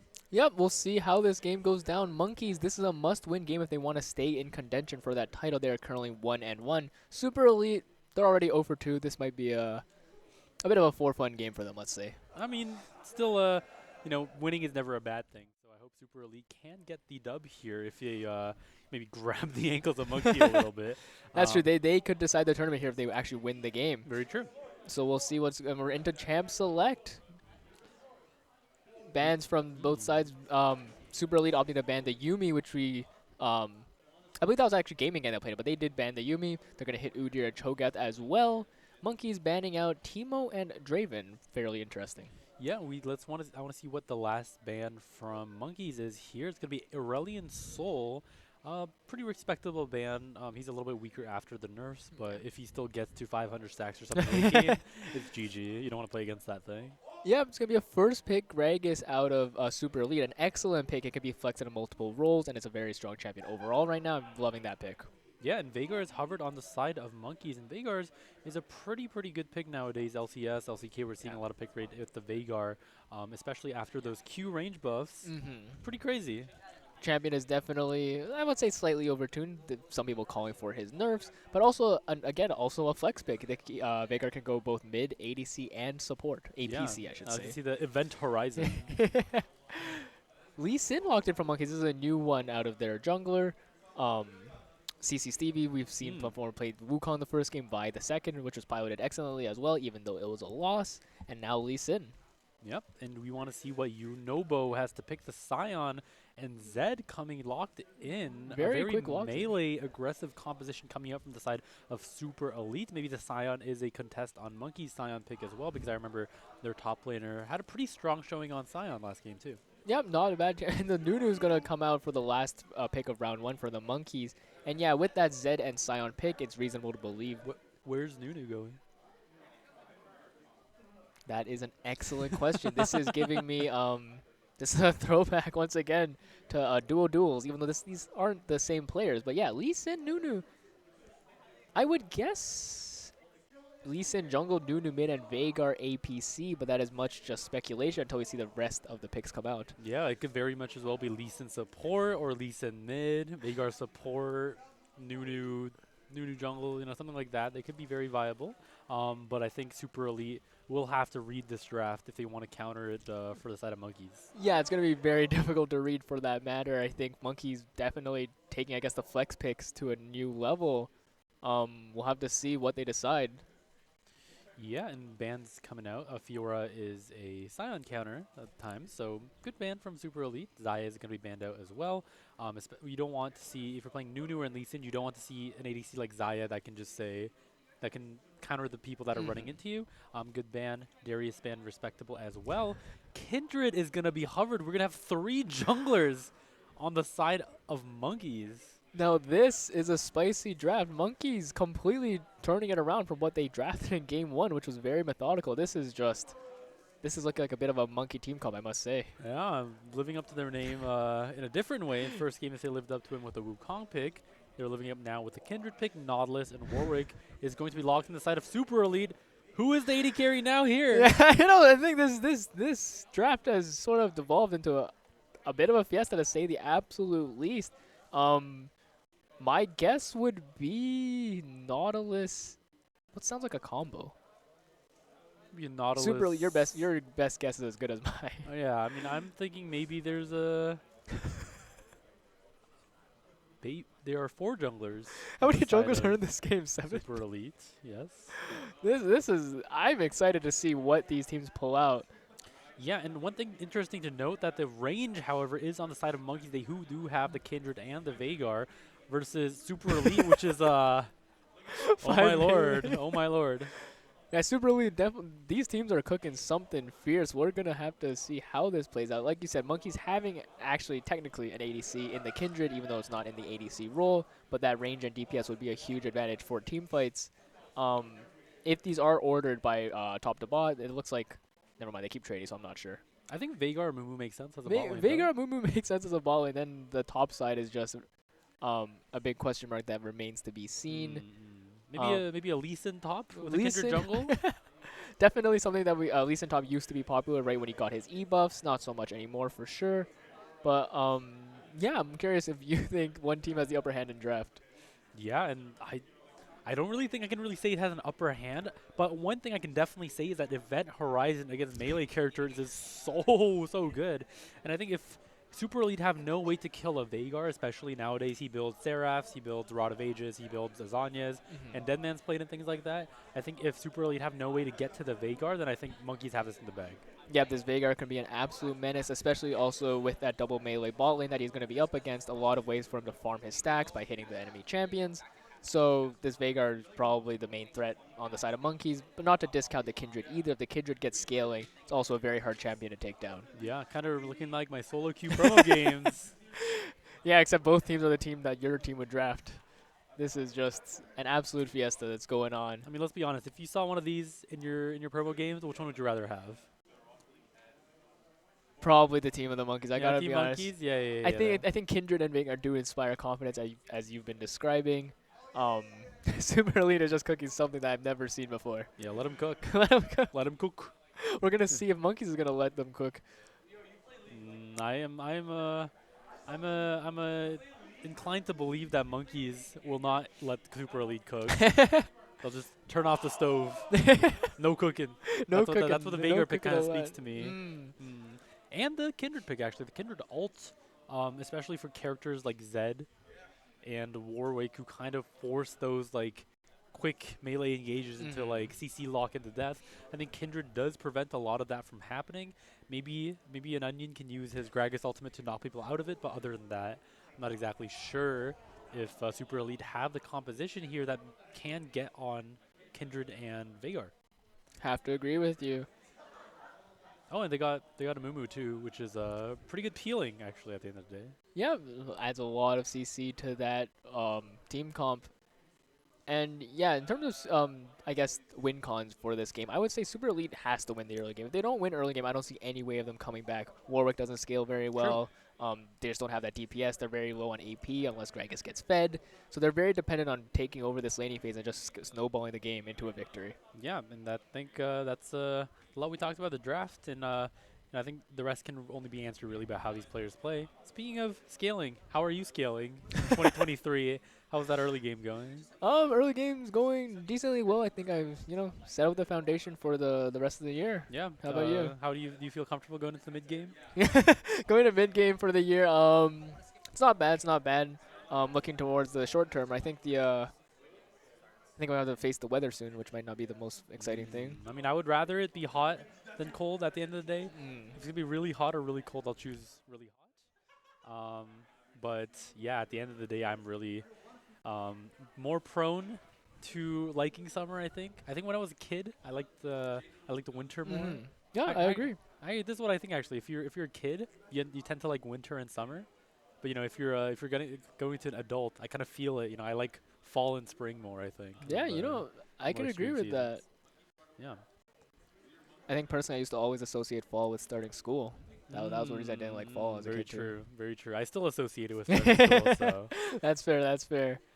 Things are a bit different now, but that is still, I guess, a general feeling we have about that. And we are on to the Rift for our third game on stream today between Super Elite and Monkeys. Once again, this is a must-win game for Monkeys. They want to try to take first. And for Super Elite, they're hoping to stop that. Yeah, and Super Elite, this is our first game on the stream today. So let's hope that they can make a good impression on the viewers. Go Super Elite. I hope you guys have a good game. Let's try to break down these drafts. It will be CC Stevie on Kindred Jungle, and on the side of Super Elite, it will be Dark Link on Warwick Jungle. In terms of the bot lane, I'm not sure what's going on, but we're looking for a spicy invade out of Super Elite here. 5 men in the bot. Yeah, but the point guard is going to prevent that from happening. Veigar is going for the Q. Is that a little bit too greedy? Nautilus lands the hook onto Veigar. He bent space and time to land that hook, apparently. That was crazy. Insane hook around the wall, but Lioness just flashes out. No follow-up, really, on the side of Super Elite. And yeah, I think that trade... it was just only one flash on the side of Super Elite. YNS also had to burn flash, but he did get a couple stacks out of that. Yep, Cole stacks. Or a couple sorry, of stacks, sorry, excuse me, on his sorry. passive, excuse me. Yeah. My bad. But we see that it is actually, talking about the draft, we have Yeah. Onion and Law in the bot lane, it looks like. Yup, looks like it will be an APC Gragas against an APC Veigar bot. Very spicy matchup. Nunu mid into the Zed, and then Lee Sin top against Sion. Yeah, and I think Lee Sin top into Sion is going to be pretty interesting as well because, of course, Lee Sin could have those laning moments with the ease, like you mentioned, when it was first buffed, but now it's fallen out of favor, and especially into something like Sion, which really excels in long, extended fights with his tankiness as well in those trades. I'm kind of itching to see if Gooseberries can pull out a win in the top lane. Yeah, we'll see how he manages the lane. It's definitely difficult to have the damage to kill Sion if once he gets tankier as a Lee Sin. You don't really have that TPS. And an early gank bot from Ponal on the Nunu. Ignite came down onto the Law. Law and Onion both burned Flash. Yeah, look at Onion's Actually, Law HP. burned, yeah, Onion burned Flash. Yeah, 1 HP. And look at Onion's HP was so low. Nunu is known for these kind of plays. Dead Shadow, no, the Nunu biting onto the Zed. Porokami is going to be swiftly avoiding that gank onto his own lane. Nunu a little bit sad, but it's a Nunu. He'll heal up. Yeah, no big deal there, but just an excellent play onto the ball lane. We saw that an Onion forced it back entirely. He's coming back now. Huge CS lead is going to go over to Monkeys for that. Top lane, not much is happening. It's a Lee Sin. He's walking around. He's walking around. It looks like Ponal is going to be roaming a lot this game. We're going to have to see how Porokami handles that on the Zed.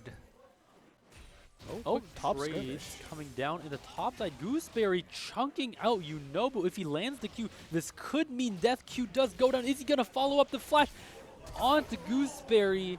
Yunobo is going to go down as well. He's going to run towards the wave with his corpse form. Is he going to be able to make it? He reaches to hit one. Smacks the minion once. Excellent play by Gooseberry, getting that first blood. Well played in the matchup, going for the dive in the end and having the kill traded over as we have a skirmish in the top river now. Yeah, and it's going to be a Kindred against the Warwick. Porokami lands the combo onto Ponal, but it's the Nunu. He's so tanky. Simultaneous flashes means that Kindred is going to be able to clean up CC Stevie. When did Gooseberry get here? Gooseberry, Q goes wide, but at the end of the day, 3v1. 2 kills for the side of Monkeys. Bot lane though. Oh, and bot lane, Lioness is going down to Onion. It's a 1-for-1 in the bot lane as well. What went down, I'm not exactly sure, but Gooseberry is going in on the Sion. He's knocked up. There's too many minions for him to fight this, I think. Sion is getting Gooseberry significantly low. He has to dash out to a minion. But overall, if I'm Monkeys, I'm happy. Yeah, not a bad trade back.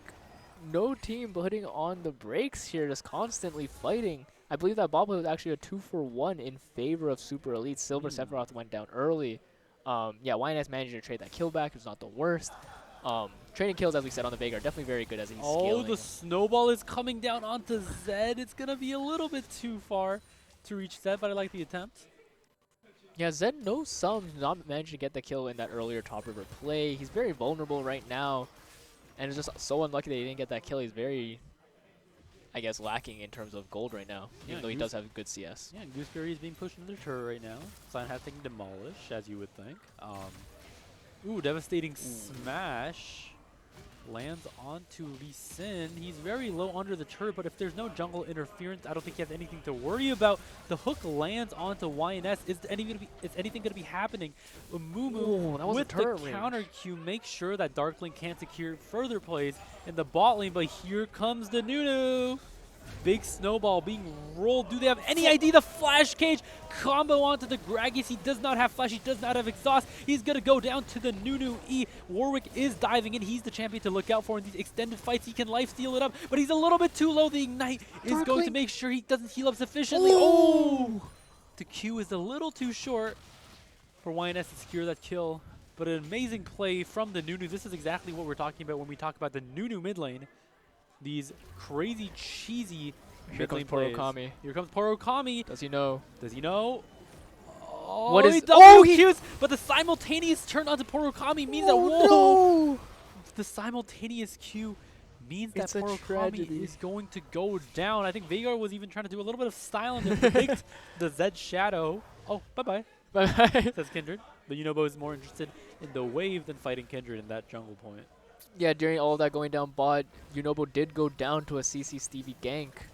That was the 3rd kill onto Gooseberry. But yeah, absolutely crazy plays bot. Monkey's coming out on top with that Nunu turnaround and managing to also turn it on the Zed. Yep, and looks like Zed is not having a super good time. Porokami not going to be too happy about that, how that roam went, especially if he gave up a wave for it. But speaking of giving up waves, yeah, Nunu CS, he doesn't care. He's sitting pretty with his 103 KD and 27 CS. He's farming champions out here. Exactly, he's farming champions.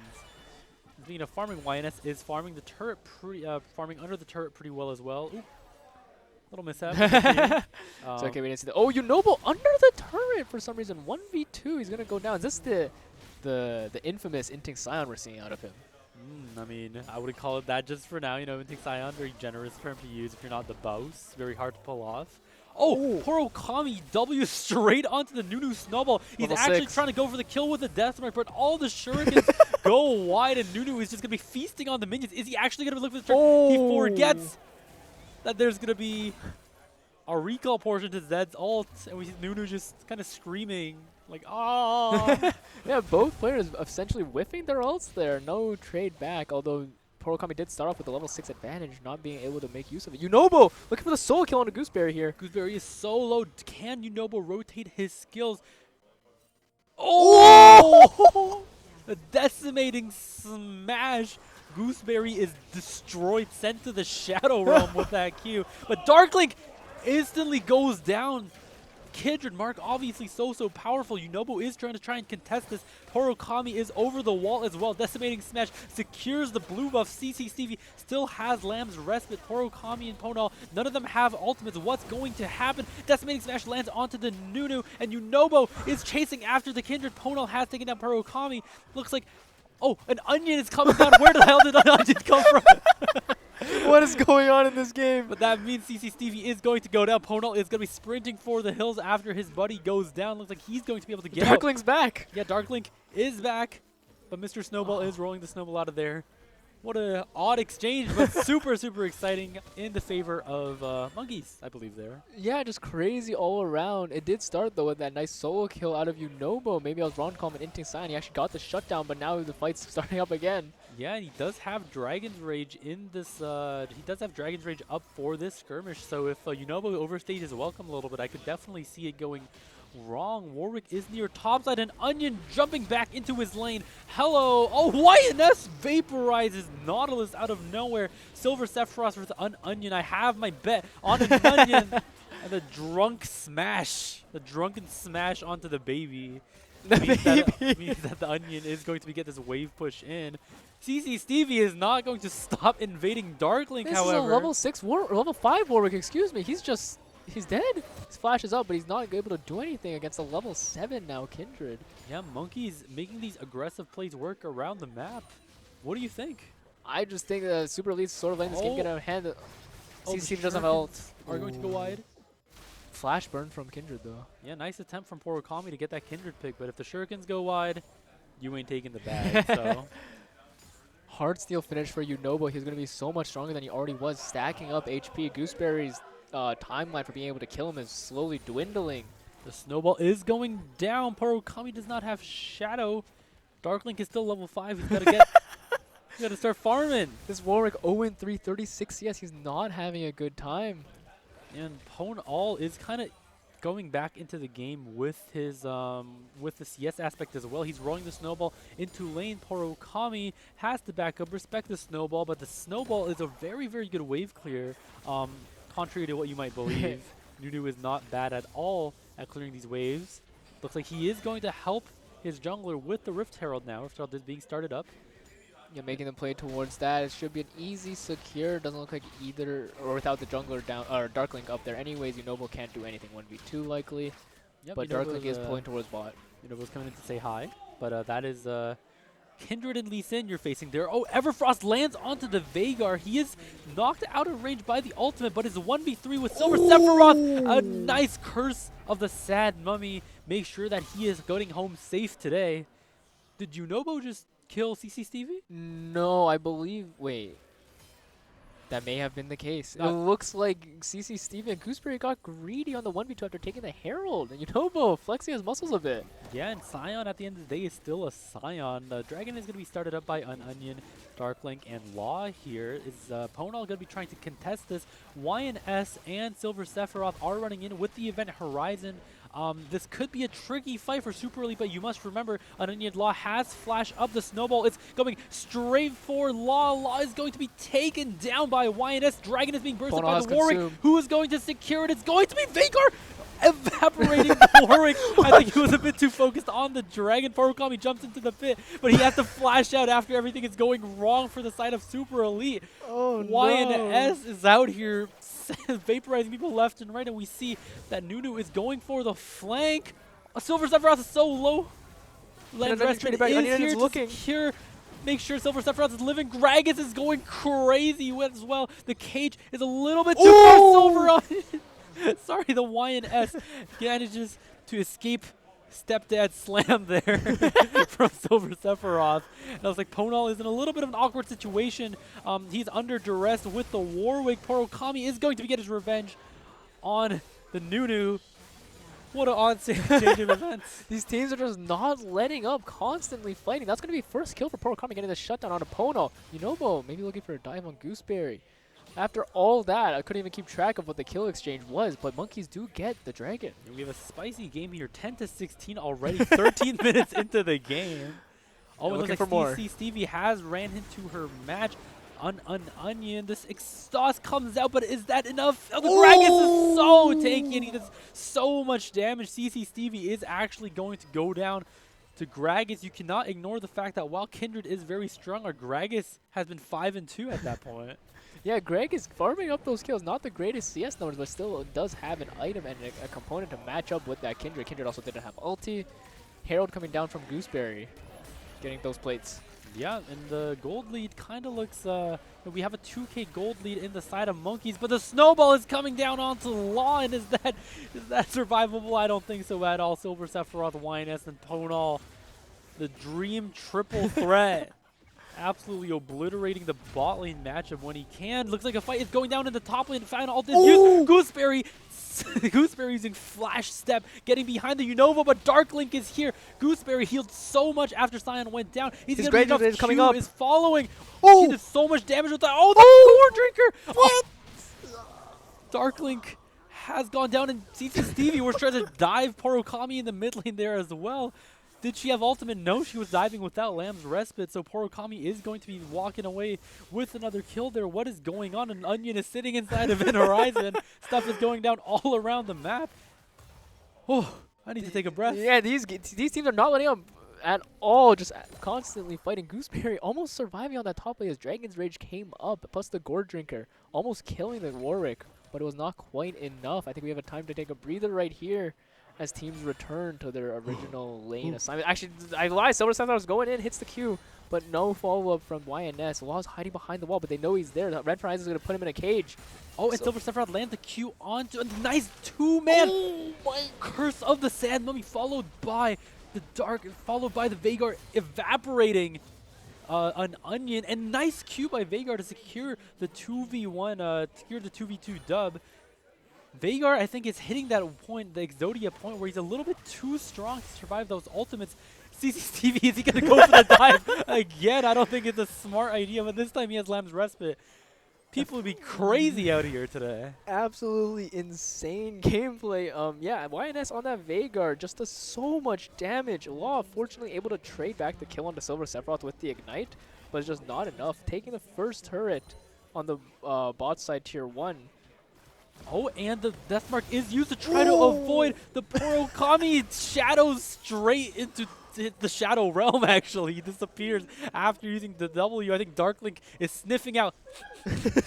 She's sniffing out the Kindred. Oh, he sees it. He spots him. Warwick is Vander is going in for the kill. The ult lands, but the Lem's Respite comes out. Silver Sephiroth is here as well, but the Scion is here for the backup. CC Stevie is kiting out the competition. Silver Sephiroth, tanky. is the Q going to be out? Heartsteel procs onto CC Stevie, but Unobo cannot catch the Flash's channel. Decimating Smash takes out the Kindred. Now it's Law and Unobo 1v2 against Silver Sephiroth, but look who's here. It's Gooseberries. he does has the Dragon's Rage. Is he going to use it? Who's he going to use it against? Scion is kicked away. Silver Sephiroth running for his life with 1 mana, 1 HP. Law is now feeling for Gooseberry. Scion is not going down, but guess who's here now? Podol with a snowball. Porokami takes out the Mumu, and the kill is traded back onto Law. What is that? What is happening? I have no idea what is happening, but it's an absolute fiesta in this game.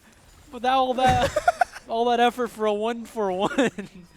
One of the longest fight sequences I've ever seen that all started at a dive on mid, looped all the way around and came back there. Crazy fight all around. Yeah, Gooseberry hanging around the middle lane here. I think my voice is going. I'm going to take a breather, and hopefully these players are going to take a breather too. Nothing too fancy going on. Big chunk onto YNS though. Yep, Dragon's up. CC Steve is going to be looking to solo it. Darklink nowhere near, and with the Nunu as well. On the top side, just going to be an easy secure for CC Stevie, I believe. 2 dragons over to Monkeys. Yep, stacking the dragons on Monkeys, as we've said, super elite. Not winning this early game is going to be a struggle for them to try to win this towards the late game, as Vega and Kindred are only getting stronger. That said, this Scion was a beefy boy, as we just saw in that last fight, tanking up so much damage. Maybe he can try to carry this game if he gets tanky enough. Yep, and it looks like Monkeys are employing the I don't know if you can call this a 1-3-1. It's like a 4-1 This with is the running around the map. Yeah. Side laning with that, at least Sin constantly. Scion not matching, interestingly enough, even though I believe Scion would win that 1v1. Does have 2 items now. Silver Sephiroth has got.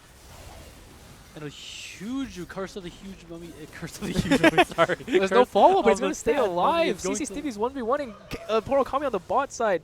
Flash! Oh my god, Flash ultimate onto Darkling means he's going to be taken out. Unobo really wants that Heartsteel stack, but Luku's coming with the bowling ball. Strike onto Law. And it looks like Unobo is 1v2ing the Bali, but what's going on back there? On an Onion, he's getting chased by the Nunu. Decimating Smash takes out the Amumu, and Ponal is running after an Onion. CC Stevie wants more, but Gragas belly slams his way out of there. Oh, and the Nunu has suddenly made his appearance in the mid lane. Decimating Smash is cancelled, and the cage lands onto the Scion as well. Ponal is going to be fist fighting the Scion, but Scion is too tanky. Ignite is channeled as well. YNS is keeping his distance. He does not want to get hit by the Decimating Smash. It's going to be a 1v1 fist fight. Unobo is going for the turn onto YNS. The Heartsteel. Unobo mispositions maybe a little bit. Who's going to come out on top here? Unobo is so low, but he's so tanky. Decimating Smash goes wide, and Pone all is going to be surviving. At the end of the day, he has the Q. He's healing up. Parokami is going on. Is he going to try and avenge his buddy? Deathmark goes onto Ponal. The fight is starting once again, but Gooseberry, he Q's trying to predict the Zed. He's used a little bit too much of his brain there. A nice RQ combo onto the Zed makes sure a kill is traded back now. CC Stevie is doing the Rift Herald that time. What is going on? Porokami not able to trade anything back, missing both sets of shurikens. Gooseberry might be meets caught now. Darkling, but the Avengers are assembling at his location. Law and Gragas is here to bail out Darkling, but Gooseberries is so immensely powerful. He's 4 levels on the Stallion. He's fist fighting all of them and winning. What is happening? Lee Sin QQ onto Law. Looks like CC Stevie is going to secure another mark. Unobo is waiting in the bush with a decimating smash. Is he going to be able to follow up on it with the ultimate?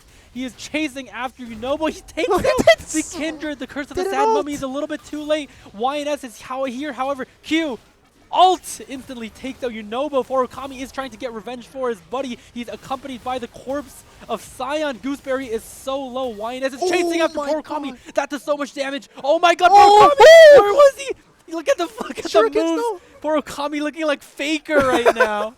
Stays alive. That's so crazy. YNS doesn't go down either. They're still staying. Is he gonna fight this again? Is he gonna go for this again? Porokami looked a little bit greedy. And Vagar doesn't have ult, so it is viable. Darklink What happened to Gooseberry? Gooseberry finally goes down. He stayed alive so long in that fight. He's finally taken out from Darkling, running all the way back. Oh greeted it. no! Podol, run away, it's a Nunu. But Law is here as well. It looks like a 1v3. Absolute Zero is going to be cancelled by the Nautilus. Now Podol is the one on the back, but he is sprinting his way out of there with his movement speed. And it looks like things are going to be calm for a little bit. Oh, never mind. Rift Herald is spawned on the top river, so there's going to be stuff going down around there too. Law is a little bit deep, and Silver Sephiroth is going to be running into him with a scanner. Maybe not, but CC Stevie is over the wall. Do they have any idea if he's there? Yes? No? I think they know, but he has the jump to get out, so he's going to opt to take the 1v1 against Unobo. Yeah, Unobo's so tanky. Yeah, CC Stevie opting to fight here. Lamb's Respite is channeled down, but YNS is going to be here with the Event Horizon. That's going to be so huge. They can't exit the blue buff. They have turned into the blue buff, actually. Deathmark is channeled onto Veigar. The ult is used onto something. I have no idea, but Unobo has gone down as well. And at the end of the day, it is Monkeys who have taken the dub here. No one from Monkeys is going to go down, and the Baron is up. It looks like it's going to be a free Baron for Monkeys after a hard-fought exchange in the top jungle. Well deserved for Monkeys. What another team fight. YNS slips out again with 0 HP. But Unobo just not tanky enough, not carrying the Onion fights like he used to. Onion donating to charity. I'm not sure what he was going for there. He's not even the jungler. He had no chance of stealing that. And this game just looks like it's going to be out of hand for Super Elite. They can't win these team fights. They don't have damage or scaling for that matter. Yeah, and just trade after trade after trade means that this Veigar is just picking up kills and stacks left and right here. It's a and we see that Veigar. every fight without the Veigar is really close, but as soon as Veigar gets here and QR somebody, it's over. It's done. An enormous amount of damage coming right through. Monkey's going to be onto the Dragon now. Super Elite all playing towards the top side, trying to look for a pick on Gooseberry maybe. But it doesn't look like anything's going to be coming down. Yeah, and 3 Dragons. Looks like it's going to put Monkey on Soul Point. Ponal is securing a kill onto Law. Absolute Zero is channeled to the maximum. Bit of an unnecessary overkill there. He was more than dead. Darklink is now caught. He has What flash is and ult, happening? Darklink is caught so out, and Ponal ignores him, running in with a snowball. Gooseberry goes really low, fighting the Scion. Dragon's Rage is used to kick the Unobo away. Silver Sephiroth very aggressive, and Ponal is coming in with a steel chair from downtown. He's looking to drift this onto Purokami. A nice Q. Onion, where did he go? Oh my god, I didn't even see him die. CC Stevie is jumping onto... This Veigar is so fed. He just deleted 2 people off the map. YNS is just taking names out here. He just... I think he can play with his monitor off at this point, and I think he would still kill something if he pressed all his buttons.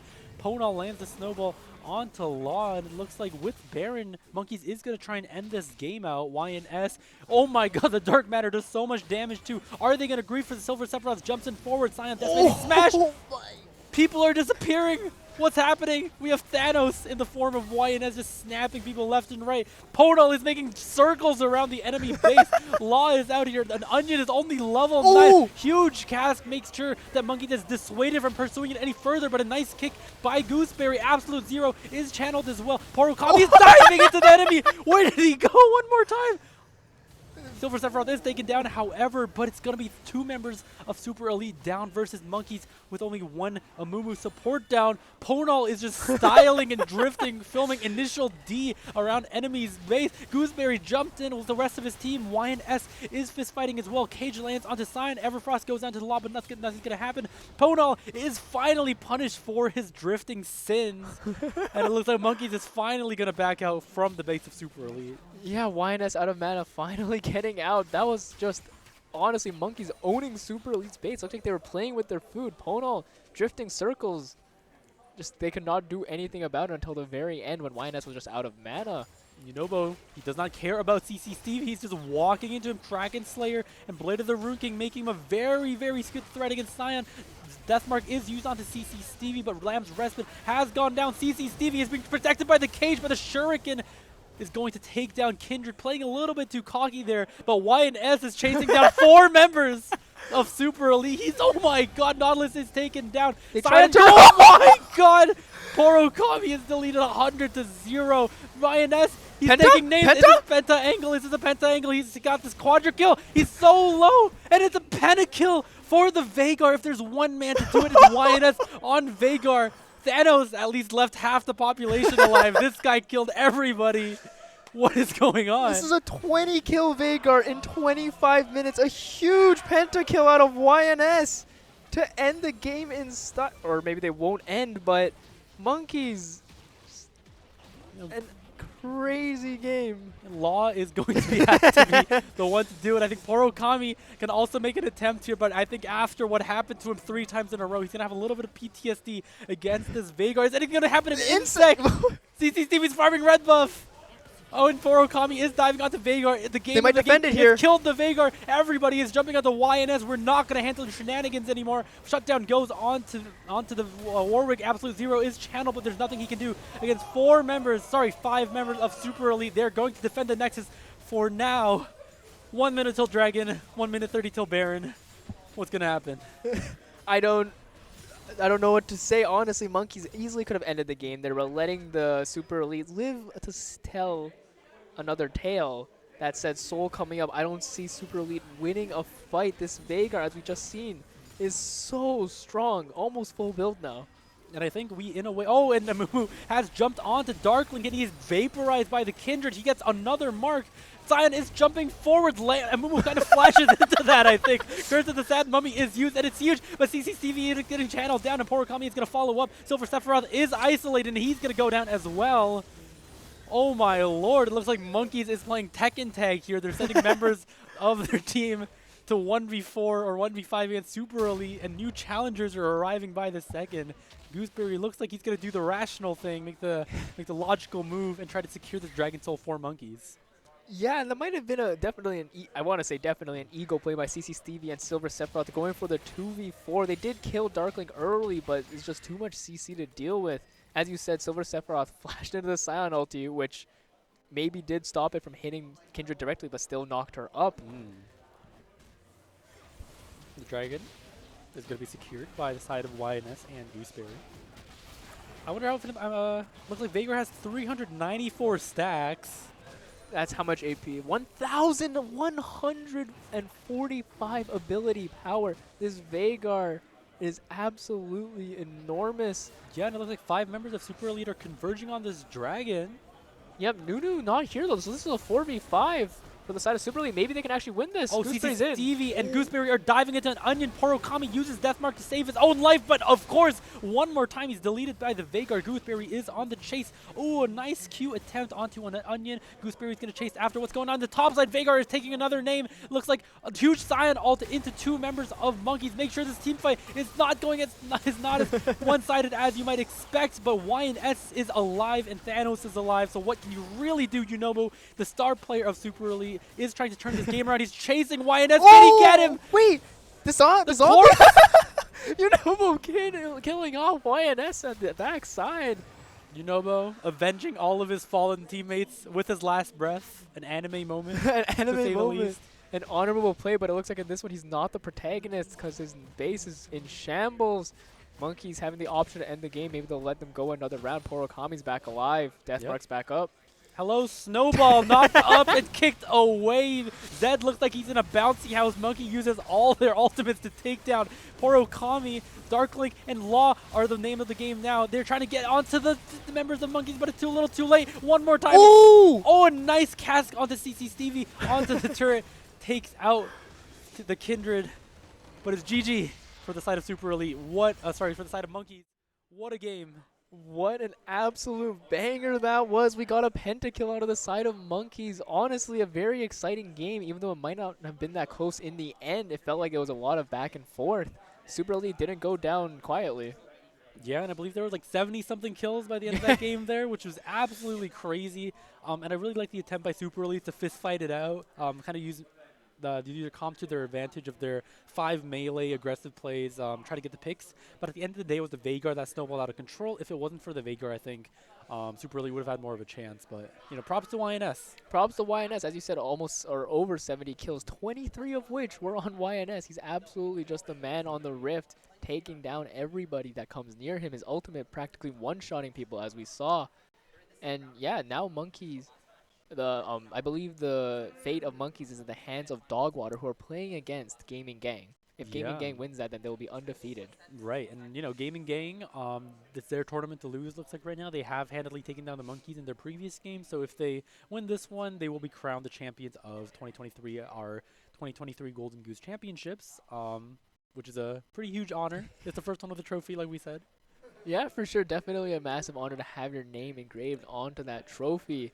I believe we will soon have an interview from a victor of the Monkeys team. However, yeah, just an exciting game overall is what I must say. Yeah, my throat is absolutely dying from that casting that game, but that was an amazing, that's kind of what I like to see. I like to see spicy games, like to see huge fiestas. Looks like my wish came true that game. Thank you to both Super Elite and Monkeys for that amazing, amazing performance from both sides. What are you looking at? What are you thinking of from last game? Yeah, I mean, even though Super Elite are 0-3 on the day, unfortunately for them, I'm really glad that they came out fighting. That was a very exciting showing. Yunobo on that Scion top trying to drag his team forward, even though his carries weren't there. He was trying to carry on a full tank Scion. And yeah, just huge play by him. The draft was also interesting. Like we said, the APC Gragas in the bot lane, it had its moments, but had its moments. I'm not sure if that was the best pick in order to try to win that game. Yeah, I think at least for the mid-game, Gragas was that saving grace for the side of Super Elite solely because he got ahead. But I think later he couldn't keep up with the map rotations. He couldn't keep up with the CS, and we saw that he was level 9 versus someone like level 14, 13 on the side of Monkeys, which is super, super unfortunate.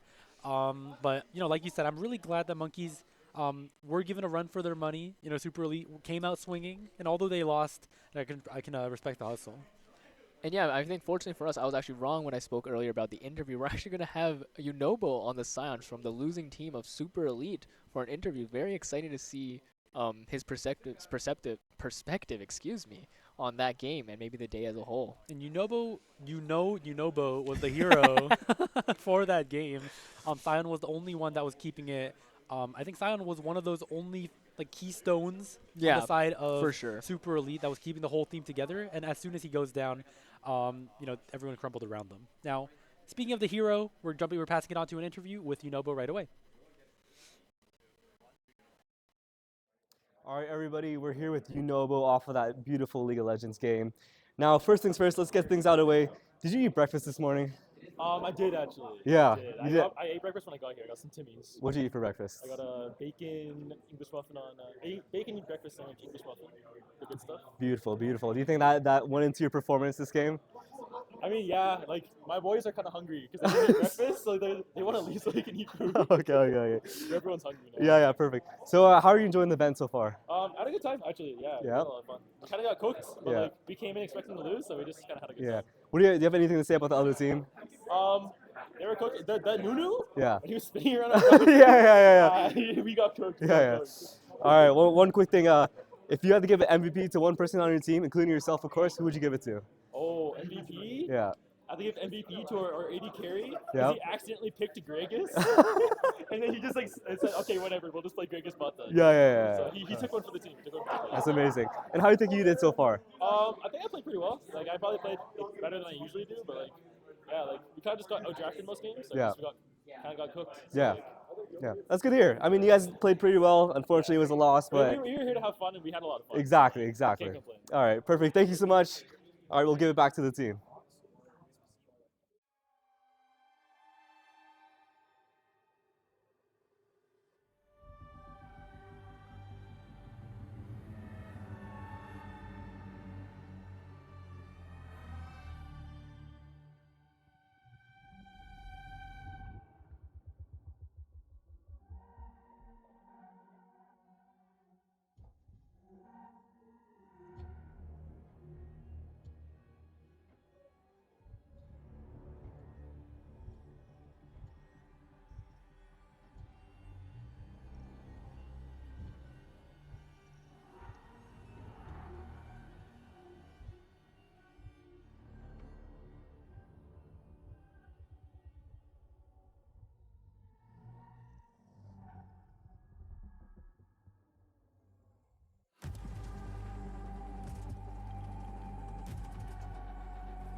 felt pretty good.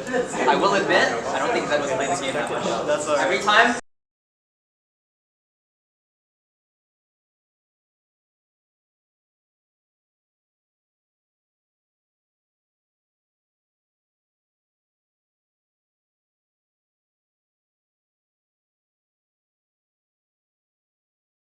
Really funny. I went around their enemy nexus, and then they tried to stop me because the Greg is trying to eat me, and then I was trying to hook me, and he missed both of them, and he just let me make a full circle, so that was pretty funny. A good play that was made, I don't remember any from our team. The Twitch Yumi shed on their bot lane, so that was good. Oh. They're pretty good. Their play is solid, so like so bad. And you, which team do you think they have to use? Definitely that team. Oh shit, it's a Poppy one? I think they give us the first time.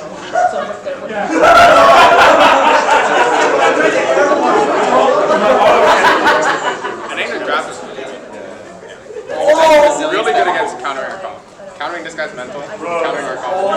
Because we're like really front to back, and then they like hit UV, Twitch, like everything is made to like kind of the back. Pretty cool job.